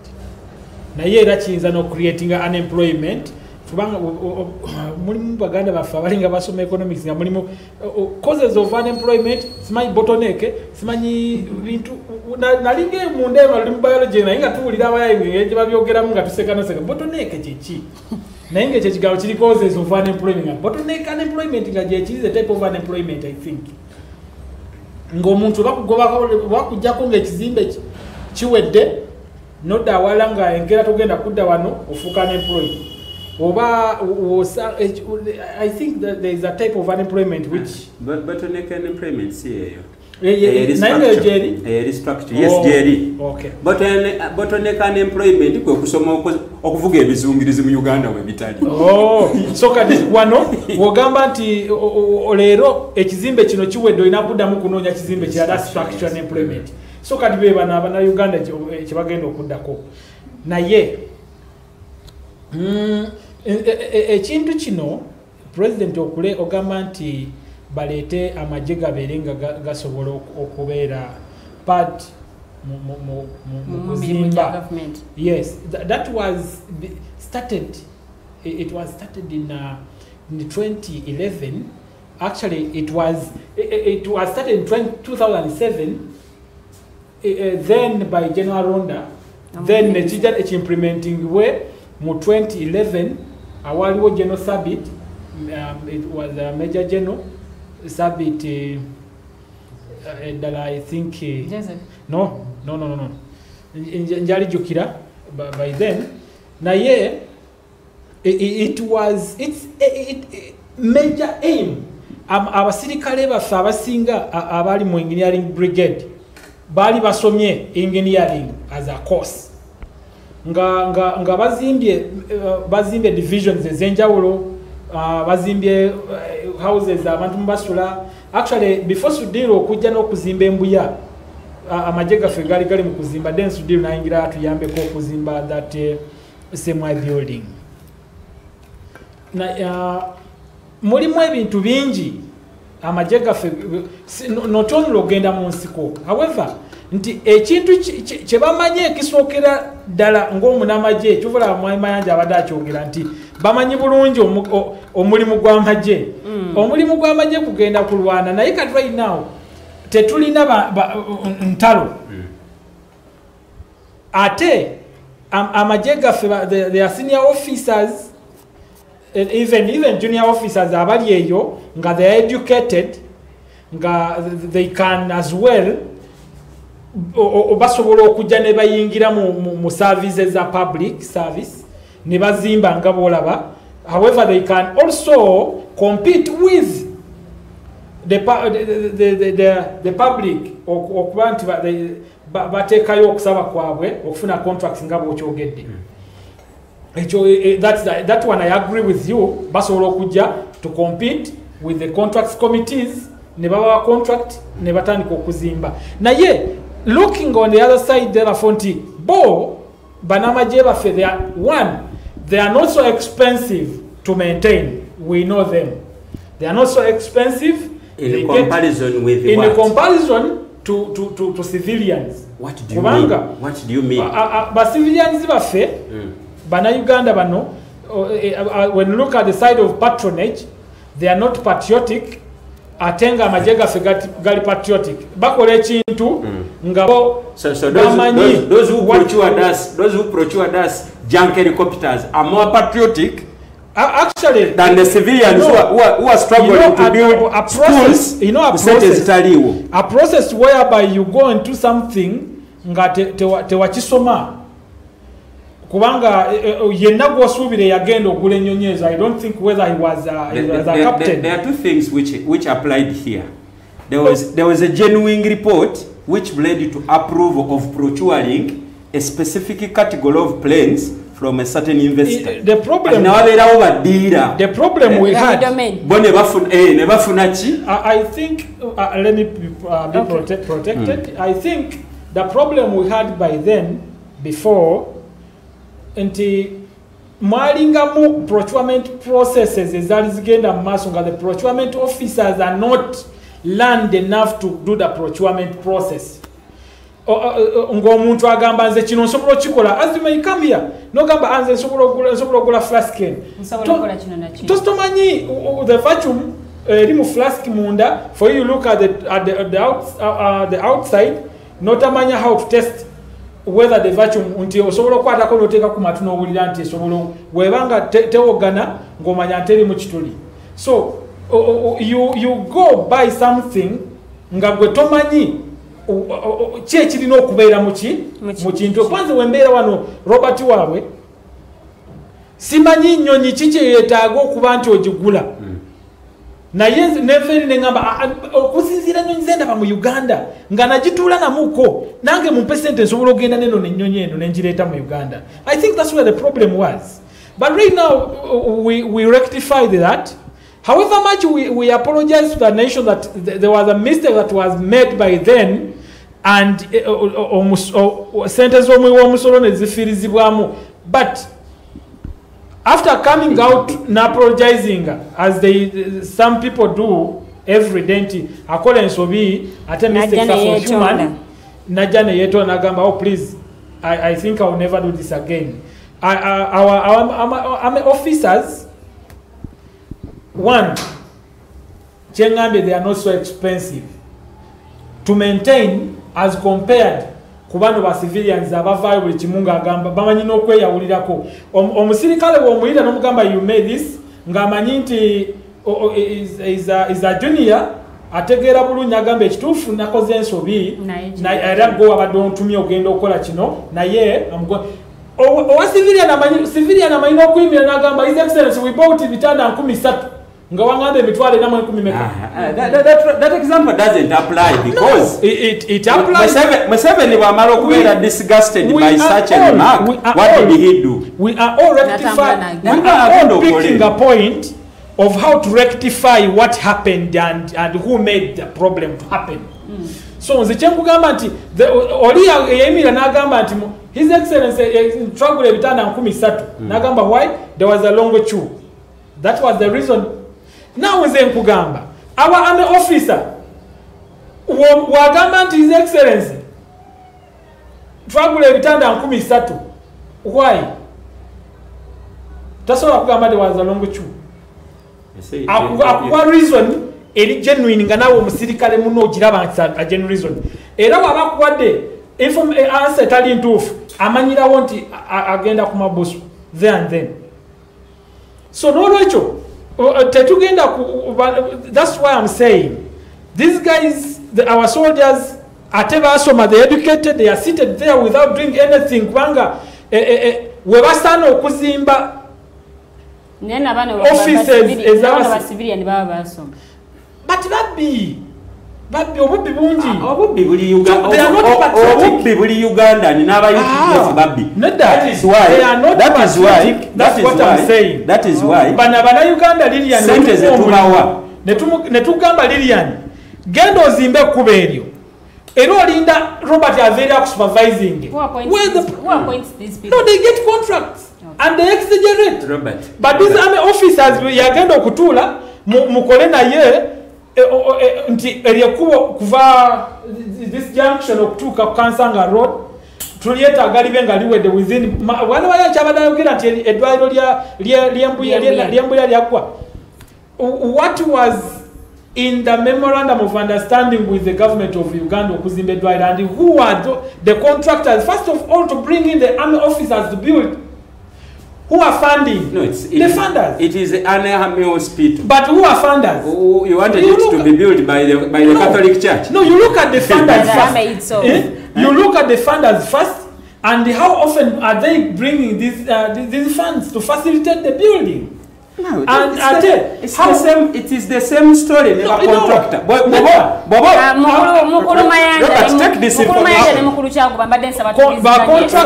take this information. If your contractor is KCCA, babadde bakola tax pack, money comes in quarters. Sometimes bakugamba finance tender releasing. That affects your execution of the contract duration. So ekyo techiri unique to only civilians, just as you have said, timbuya tender gwa simply because of some inconsistencies. You look at the dynamics of who are giving us funds. And when are these funds being dispersed to the people to facilitate the building? These guys, the army officers, balina love and passion of their country. Era buli kimu kyakola akikola for the love, for the good of his nation, as compared to these thieves betulina. Ye womuwa office agamba bampadde kulya abba n'ekitamukwatako. Ni wabanga ozebuzi agamba wano kirabika ngenda ofuna ekyemisana. You get abasirikale baffe ye wabanga omuwadde ekintu nti kino genda obajje. That's what, by the way, singa mugenda ku faamu y'abasibe ya prisons. Balimanyo kuba basirikale ba. By the way, they have the best model farms. Prison ye biggest farm in Uganda. Balimanyo kuba basirikale. They have the best model farm as prisons under one arm of the commander in chief. Balina that thinking. Balina nti omukulu waba kino kiyetaaga naffe tukikola basing on the patriotism of this country. So therefore, I will agree with the president ogamba nti baleete abanamajje kubanga tulabye amasomero mangi gakute mu mbinabina buli gyotambulire nali ngenda nakasongola nesanga essomero lya primary nga ekyamazima webanga waliwo abaana bangi bayinza okuba balina abaana like nga 10. I think it's a very big compound. Naye omuddo gwe guliwo amasomero si mazimbe ate nga bagamba district education commissions baziwa sente ez'okuyambako naye gwe n'headmaster w'okusomero n'olemerwa okumanya nti essomero lyo bali saawa, n'olemerwa okumanya nti essomero lyo abaana bo tebalwala nvunza, n'ogamba nti n'olinda essomero muleete esanja mulisibe ku sides ng'oli headmaster w'essomero nga naawe otwala nti ffe aba PTO tujje tutuule mu meetings z'amasomero omuli abaana baffe with such a building. Really naffe bannayuganda tubeereko n'ekisa n'okwagala love of what we are doing. So baheadmaster bwe batyo tebalina kwagala kwa tebagenda kuŋŋamba nti tebabasasulwa. These teachers are paid every month. These government teachers are paid every month. So amasomero government gegamba okuzimba okuleeta abasirikale, they are not private aided schools but the government aided schools. Therefore we appreciate our engineering department, engineering brigade to okuvaayo to help in the struggle of building of schools and health facilities. Thank you very much Mukulu Kyaguba. Tugenda kuba tutunulira ensonga ate eza COVID-19 ababaka bavuddeyo ne basaba government ekwasizako ku bantu munnanga ate abali mu intensive care unit mu malwaliro gano ag'obwannannyini abatubidde ne bisale by'eddwaliro bitannaba kubeera nga munnanga ebisasulwa olw'ensonga nti abamu ku bo tebalina ate ensimbi. Tuzze tulaba abantu ab'enjawulo nzijukira waliwo case gye nalaba omwami yali ayina maama we mu ddwaliro erya Paramount Hospital e Makerere naye maama we ono yali afunye heart attack naye ate bwe yatwalibwa mu ddwaliro kyazolibwa nti alina ekirwadde kino ekya COVID-19 era ne basalawo ne bamuteekako oxygen naye bwe wayita ennaku entonotono abamuggyako oxygen nga bagamba nga basawo bategeeza nti embeera yerabika nga etandise okuba nga ekyukakyukamu naye waliwo omuntu ono gwe bagamba eyali y'omu ku bana abantu abava mu mawanga Asian countries bazita batya mu Luganda.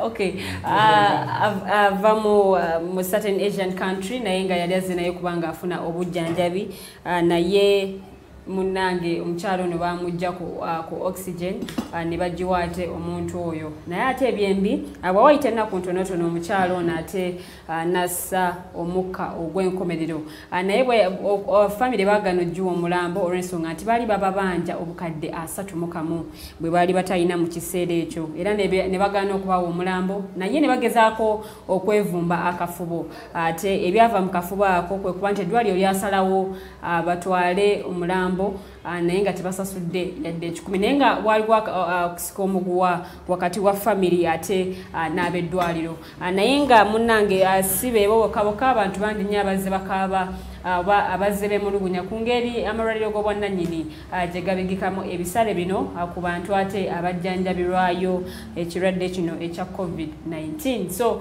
ababaka kwe bavudde okuba nti basaba gavumenti ebeere nga munnange ekwasizaako abantu bano mu ngeri emu oba endala era nga ne weekendo sente eza covid relief azatandise okuba nga zituuka mu bantu ate ab'enjawulo mukyala Nabbanja ate ensonga eno nga yeyagiwomyemu omutwe okulaba nti abantu munnange bafuna sente zino oluvannyuma lw'ebbanga eritambuddeko awamu n'emivuyo egibadde gyetobeseemu era nga nga bwe twaliwo wano ku Mande twayogera ku bantu ate abayuzaamu enkalala ate ez'amanya enkalala ezaleetebwa town clerk okwali amanya g'abantu abanene ate abaali ab'empewo naye nga ate ku list abaaliko yensonga gye tugenda okuba nga tutunulira mu ssaawa yaffe eno ey'okubiri era mu ddakiika zino ezisigadde era ngenda kuba nga ntandika ne Mukulu Kyaguba ku nsonga y'amalwaliro gano ag'obwannannyini agabigika emiwendo ate egya waggulu era nga n'ababaka basaba gavumenti ebeere nga ebakwasizaako naye ate tulabye sente nnyingi nnyo ate zibadde Ministry of Health esaba mu ngeri emu oba endala so tubadde tusuubira nti ze ziyinza okukozesebwa okulaba nti bayambako ku bantu bano oba n'okukwasizaako ku malwaliro okusobola okulaba nti tebabiringa nnyo bantu. By the way, ababaka ba parliament bavudde ne beekalakasa nti lwaki bakukubira essimu lwaki babasasula nga tebalina kye bakola. Hello. Yes, good evening. Good evening. How are you, Mr.? Good. I'm good. Numan. Oh, yes, Mr. Numan. Mayanja. Mukulu Kyaguba. Amanyi share ni mugwe kwa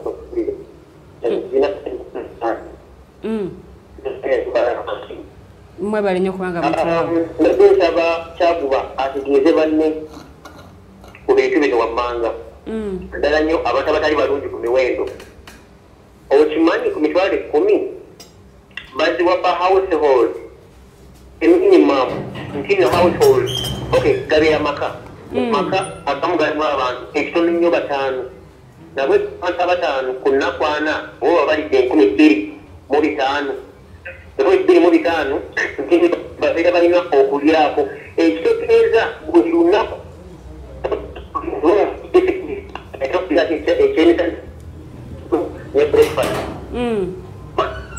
bekatabajongo owaka n'abakamanyiro ga gavumenti tukwata kya mitwalo 10 n'ogiwa a household nga weebuuza bwekinegisa batima okukira LC kiwanya de kansala musanze okubeerawo ku siringi bigambo adde alyeko kuda bakalide bagambye nawo nanga abanyankole bewaffe ababeeranga abakopinga omuntu agula kopatanyama n'abagamba ngenda muwoddeko muteekeho njagala mufumbeko musiikeko ate mufudeko neyasuku naye nga mutukonda kati that cow is alina bbanja and her government is more than using. But also on the other issue with the contract, I had very well Mayanja speaking about the contract in the UPA. If Museveni hadn't addressed the hello? Example, privatizing all these organizations. Nchi such companies need to be alien kizo nga construction transport yantigade kuita National Housing and Construction Company.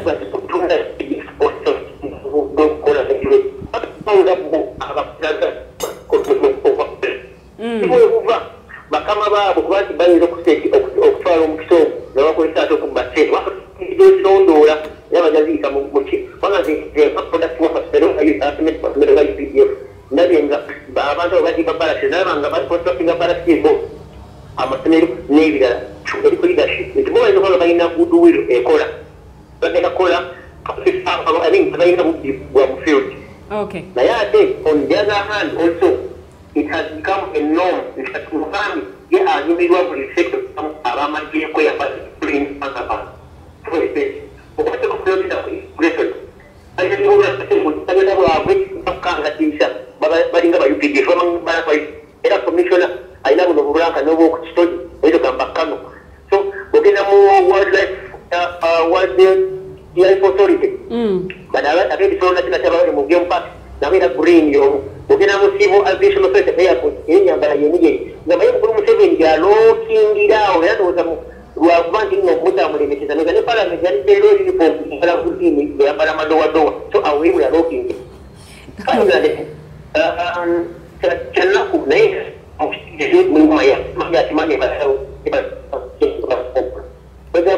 abantu bomana bagwa ebekasasa kwabwe nakkiriza investigating anokunoonyeza ku bwezi bw'emisango bakozesa tocha dig out information okuva mu bantu akanashuwa teri muntu gebaza kukutugiramu bakufootulamu bafootudde abantu abo n'otakkiriza ne bakugamba okkiriza muguwa bata Muhammad sola niwaswala oteka okukkiriza muguwa mutta basically teri muntu katulinde vote agende mu mikono gya vote katulinde vote yegenda okola kubanga omuntu bwati weewuunya weza obujulizi confession oba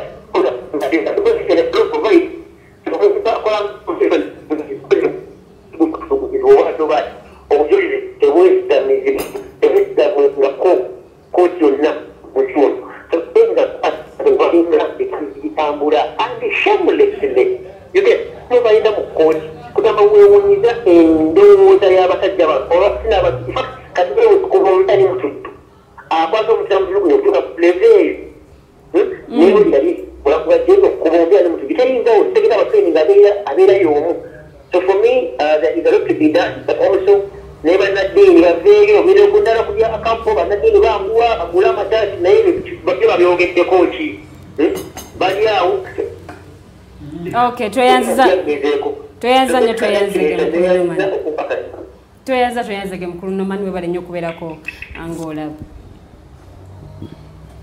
I think wana nomani byayogedde ebimu tubadde tubyogeddeko nga torturing of suspects kyemba ntandikirako before I go back to the question like 2 minutes ng'oyogera ku nsonga eyo yayogeredde nakikanganya naye kamteke no 2 minutes ng'oyogera ku nsonga eyo yayogeddeko because tukyalina okudiscuss ng'omulamwa guno nkyogedde wanne ngamba nti by the way constitution yaffe ebisinga ebimu bebateekamu ebyo ate right now baddamu ne bagamba as amended mulimu ebintu nga biri week kubanga ku mulembe gwa Amin if omuntu nga omanyi bulungi nti aziza omusango nga ekyamazima olabira ddala nga yakikoze nga si kuwaayiriza simanyi oba lwakuba nti ekigambo ky'okuwaayiriza kibeerawo nga bakuteeka wali ne bakulya amasasi go abeewo ne bakutwala ne bakuziika oba n'oluusi obutakulabako waliwo yabadde ambuuza jjo nagamba nti n'omuntu tasobola kulaga mulambo gwa anyway oyo kamuleke naye ekyo if basajja bano abatweyambulidde mu kooti otulaga ebyekisiru byabwe bwebanga is true nga bebaali mu kukuba General Katumba ne batta n'omukyala Nantongo ne bakuba n'omusirikale we. By the way, that is a scratch on what if I singa nabadde nga yenze to show how torture bwebeera bali badde nga n'okutuukaawo tebali tuuseewo okutuukawo kwabwe bali tuuseewo nga bakkiriza nti ekituufu kiri nti nze nakikola attain good faith. So ako kabadde kazannyo president yabagambye nti you either surrender yourself nti ekyamazima nze nakoze bwenti you either surrender naye todduka ate woba odduse ng'oyonoonye n'obudde bwaffe nga tukuyigga kitegeeza waliwo ky'olimu ojja tubuulira ki. So n'olwekyo this country is not for joking. Mpulirako abantu bangi by the way nga bagamba simanyi ADF bwe mwagimalawo lwaki bafa. Please, people, as President said yesterday, there are small groups that do come naye nga bavudde gye bava ne bana ababba yagambye abaali babba Chief General Dwyer Nansana opa mu Uganda n'otwale ebweru mu Congo kubanga mutaddeyo ogenda okulakulanya abasirikale abali e Congo. Okay, fine, you do that naye niwe mbanga yenze nkusanze. That's what you face. Okay, mukulu kyaguba ensonga nga tugivuddeko tudde ku nsonga endala. Okuwa emitwalo 10 bwana Numan n'ogamba nti sente ntono unless you are well off. Gwolaba nti emitwalo 10 ntono ne family ye yowaka. There are vulnerable people. I repeat, they are vulnerable people in this country. Nga womuwe 12 akuba mu ngalo. Today was at office. Omusajja najja nagamba ntambudde okuva ekansanga ku bigere. Na ye chairman wekyalangande nzije ku office yesobola okunyamba ama refugee. Ne mugamba, but you're supposed to be handled at Prime Minister's office. Why here? Nagamba tata simanyi na yesi ina wensobola kutuuka nsaba kuntaasa ndi mulwadde nandagebe bulwadde ne mugamba olowooza kiki osobola okutana ngamba nti sina kyakulya ne nkwata kembadde nakakato ne mugamba manyi I think this can help you for today and maybe tomorrow because I'm seeing you can survive with this. Na omusajja nasima nasanyuka kati bwana Nomani agamba nti emitwalo 10 tudavara ne bopuwa betumanyi mu gwanga emitwalo 10 ntono muganda wange you are well off and I think maybe you don't live with these people at our lower level wetubeera so emitwalo 10 jija kuyamba abantu bafe. However, we request the government to add if there is anyway if there is that money let the government help our people and add kubanga n'obudde n'abambatansi okufenjala banguyeko bwanguya akasente kano katuke ku bantu. So bya bwana Norman biwedde.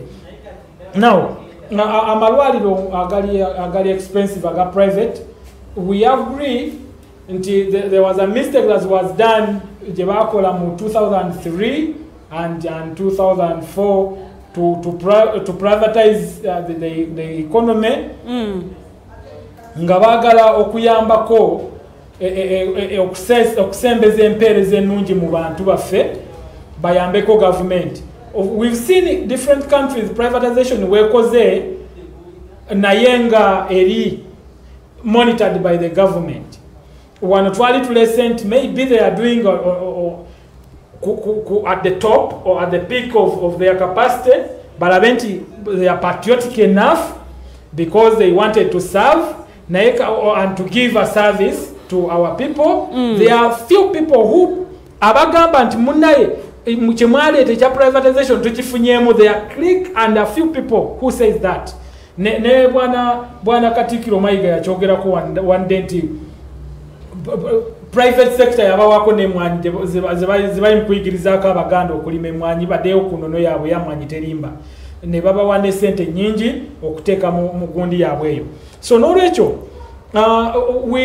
tugamba government should embark on supervision and close monitoring of these private hospitals and clinics. But mukuru chago bajukire no business ya mundu. That is not applicable in a free market economy. Yes. Let me say. The market economy is driven by the forces of demand and supply. How much, you know, if you tell me that then tuja kudan mukwaka nebintu ebimu, they can regulate their own commodity. They can regulate what they are selling. For example, Coca-Cola as a company, webe kola koko wayo ewandikako ne soda nti 110 meka 150 oba 10 pase shillings zaabwe neziteekako kati gwe kiri gy'oligwe ali soba ogenda ogula soda n'omugamba nti 112 ng'olaba nti kuliko nusulu 10. You can't compare Coca-Cola to a life service to health. But please, we are that is a luxurious commodity. We are talking about an essential. Omusajja yakukoledde Covidex yagambye nti Covidex wa sente meka. Because he came up himself. Nagambe wange afinayo kumubili kati wa mtuse eno oja mfunya kuwe. Mukampuni wa kakaka. They have been of the free market economy bamugobye kumpewo. No. Tadabo kusamwa samwa. Nze katinze ni mukugamba. The government should come in to regulate. Olaba oyechastula afande nakale mogenda mpaka chalichi. She had gone there to see how these things. No, si Katemba. Things worked on. Things worked really. Now, government, please, these buses that are going to Mbale, for example, but that's unfair. Nayenga nabo babuuza bakugamba season bwe bakolera ku season. Ate kati tochiteeka mu kunyigiriza olwokuba gwe naawe ofunye season yo ey'ejjenjeero be. Era n'amalwaliro gano nago gateeka mu kinjo. And by the way, because these are business, omuntu akera kumacha nateeka business ye eddwaliro asasula rent, asasula abakozi. Ekyo tugamba. So if the government should come in and closely monitor, it is very possible. If you don't work within the regulations of the government, then you better close. Okay, mukulu so, kati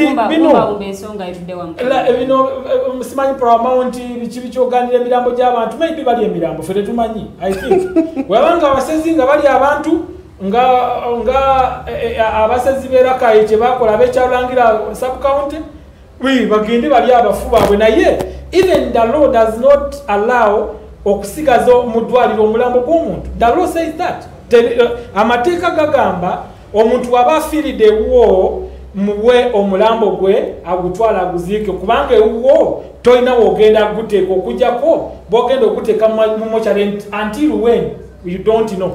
So mukulu kyago ebyo bya paramount byabwe ebyokuganira emirambo gy'abantu. We have Health Service Commission eje etangaze gwanga ku nsonga za malwaliro baleme okuddamu okukola ebintu by'ekisiru. Abasawo abatamanyi nti Ugandans are there for to be helped kubanga tumanyi our country, how our country move. Namwe abasawo mubeera mu ggwanga okujjako nga babajja Cuba nga temumanyi how the country is moving.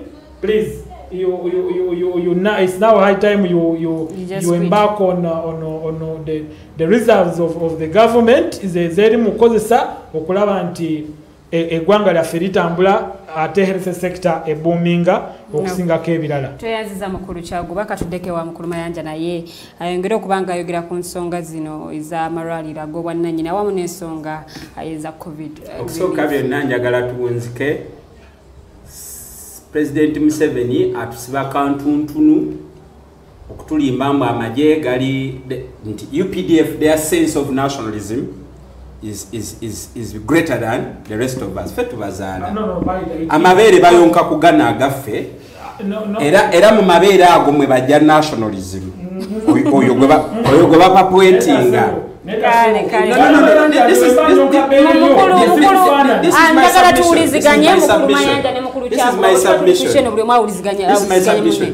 Two, katuweza okubeera oli babbi only that nti omuntu wa bulijjo tajja kutegeera nti babbi lwa nsonga nti bwe tubawa ssente eza defense security n'ebirala gye bakolera zibeera classified as classified expenditures.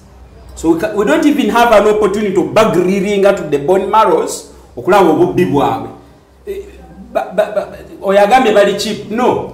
For them they get money from the national coffers ne bazikozesa because they know tebalijja erifa abazituwa tubabuze ebibuzo. They are thieves. No. UPDF are thieves. If you want to understand their modus operandi, go to Congo, go to Somalia, go to Sudan. How many times that discussion is done. No. Don't tell me about your parliament. Don't tell me about your parliament. But that's your legislative assembly. No. It's not mine. It's not mine.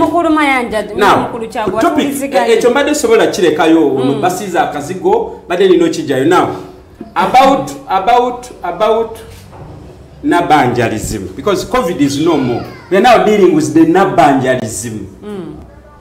Katonda watu obaba na Uganda wabakola oli mu mundu ki? Because bana Uganda balina okukkiriza okusinga n'okwabayudaaya.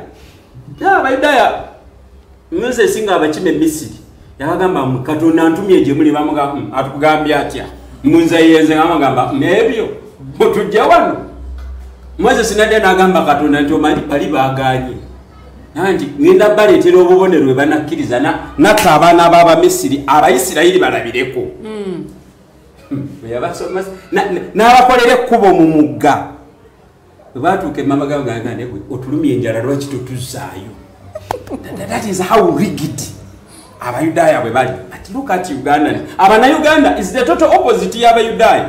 For us we believe tekola obukristaayo Kenya bwazuzumba Sudan byagaana Uganda bwakola lwaki bwe bali batandika emboozi ya COVID batugamba we are going in a lockdown, but these measures zigenda ku affecting close to 3 million people abali mu urban centers, most especially Greater Kampala metropolitan area, which is composed of 3 districts: Mukono, Wakiso and Kampala. The justification was nti abantu bano their source of livelihood tugenda kujijjawo avoiding communal infections.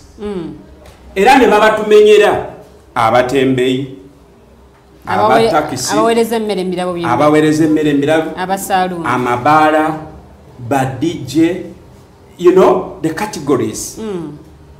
Bamala tugalira ne batugamba however government shall come in to intervene kungeri gye banabeera now that they are no longer earning their own living as a result of a lockdown. Before I come to the conversation of whether emitwalo 10 gimala oba tegimala, when government finally came through, the first beneficiary was leader. Muno muto gwange ngonteeka mwebe ebibozibozi ebisente za nabanja zezemyoga abantu bewandiisa ne baga mwereeta obukakafu nti mwe mukola guno zajja tonkoya nange nali birimu gambe babironkingira nakawa teriyo government program gyengoberedde nga myoga babironkingira nakawa naliwo tebikolanga. Don't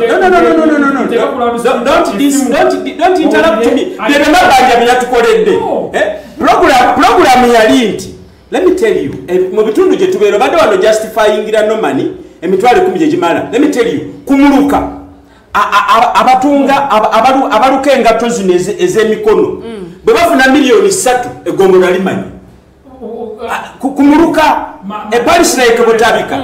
You are busy. We can do that in the next show. In a show, but this is what I'm saying. Robert, you can counter that when you come back.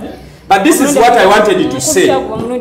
This is what I wanted to say. President Yagamba, with the exception of Wakiso, Kampala and Mukono, abantu abalala abali mu centers endala mu townships endala balina mixed economies. Balima, so they have food at home, then ne bajja mu towns okola ki era nze research eyangendaga nti abantu ababeera mu tawuni nga Ggulu ngalira ngambalala no Karamoja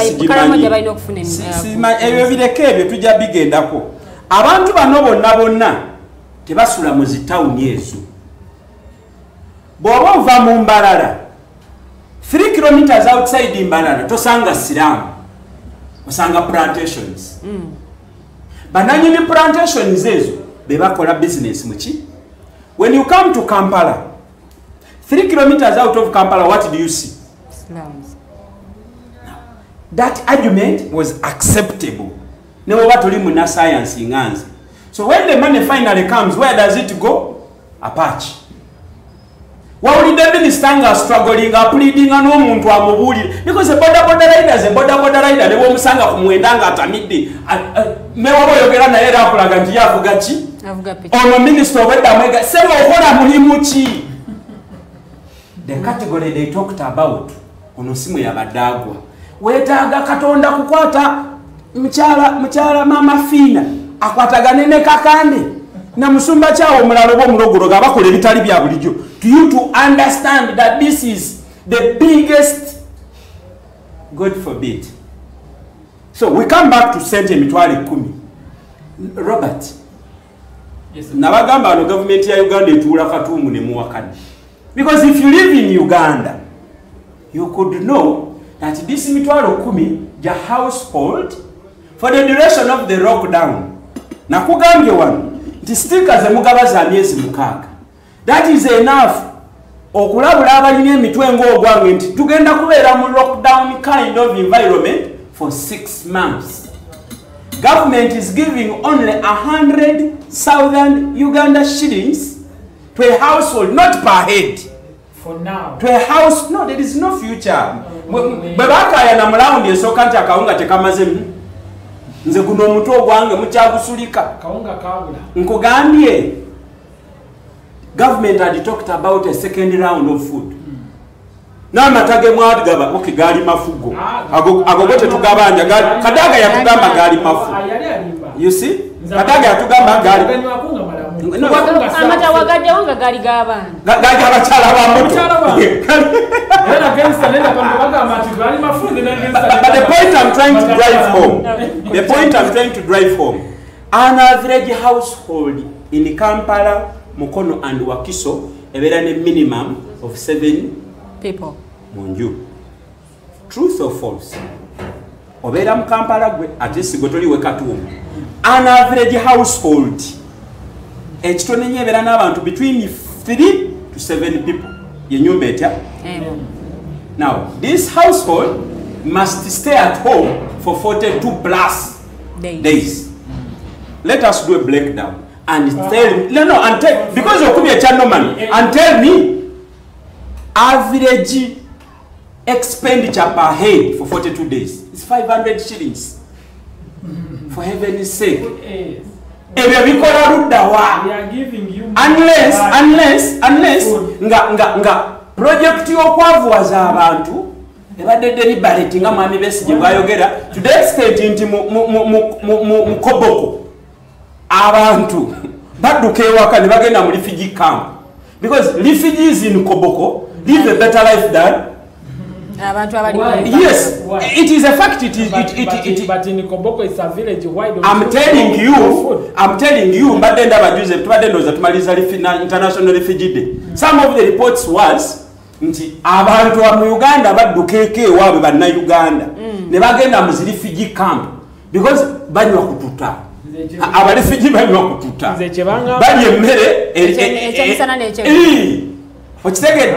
Now think about that ekifaananyi ekyo okize mu mitwale 10 abantu bebagalidde ewaka no wanda abantu ku street kwe bali bakola abantu bebagalidde ewaka sebo mwami Robert bebawala abatuweereza mu restaurant ne mu mabaala gecha mabaala tetujja kyogerako abaana abasitula emizindaalo nga abakamiliyoni banayimba tetujja boogerako okitegedde abaana abakola art abakola zibaana ezo abo tetujja boogerako baba abanasalodi bagezi bo baguma kabwakabbi kagumya bwe babakuba emiggo bwe bajja bwe bakola bwe babakuba emiggo because bo balowooza nti ekikugoberera waka kiruma okusinga embooko so nze saagala nakukola ki ono kando lindo oli President Museveni ne NRM amunyumirwa is maximizing political gains kwanga webuze what beneficial asooka afudde Apache okay what are the cases of infection mu Apache district y'omusajja gye yavudde what are the cases so system bwe yalonzeewo by the way tebatugambye munezi district endala ziri mu kuwandika batugamba abantu emitwalo 5 babanga beneficial associate abadde wa Apache awe Kampala atuka mukono banaziraba mukulu mayanja sibula abatulaba so zejagala okusibula abannayuganda ngambagamba ku covid bafudde tetwogedde ku kyasente nze oyo MP yayogedde mu government egende kwate sente zitwale mu private gundi oyo asana kuba embooko mubbi ayina eddwaliro lye bakiraya nti babakamudde tebakyalina kye basobola vaamu kati anoonyawo eziri sebo gavumenti ereme kutuzimbira amalwaliro sente zaffe zireete mugamwe omubbi oyo no babayambeko no that is not a debate from a member of parliament. A member of parliament is supposed to put government on pressure to build national hospitals and equip them, which need to have as many as the population. This is what I was saying. You can't run away from a problem. Morocco government got overcrowded. What is the cause of the overcrowdedness?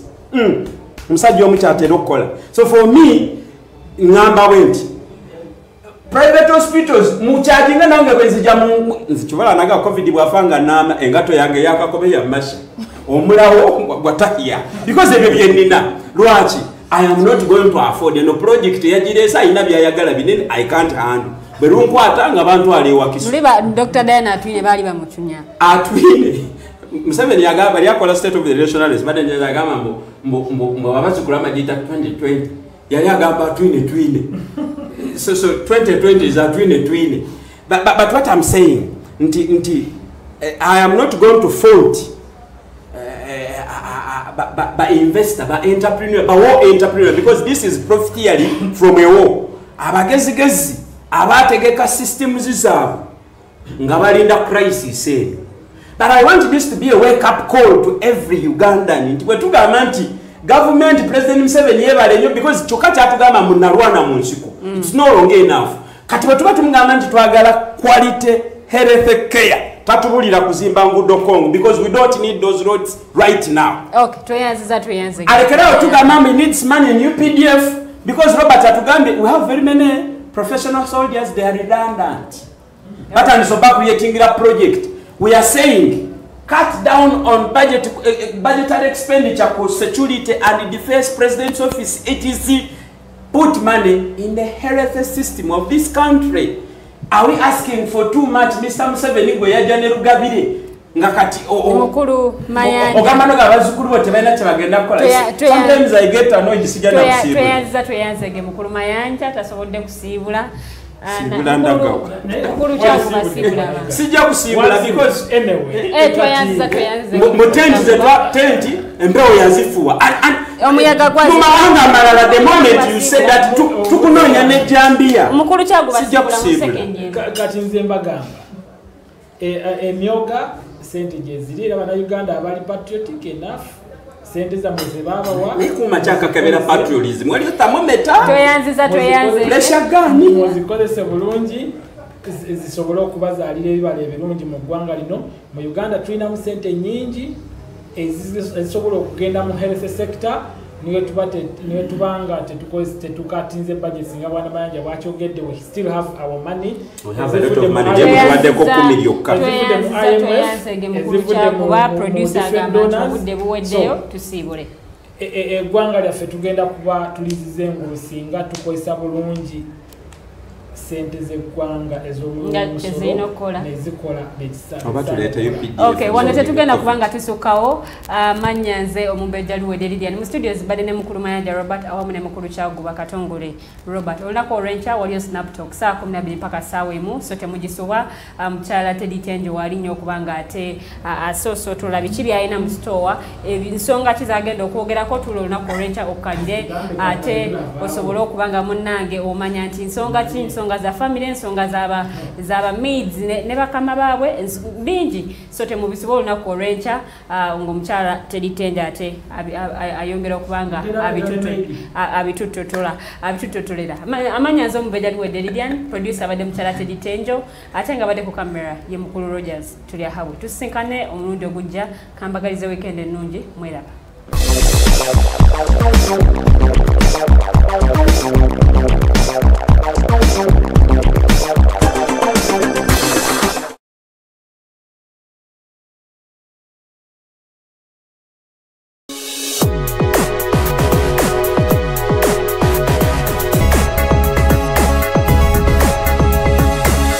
The Alternative Dig Talk. Real issues, real talk.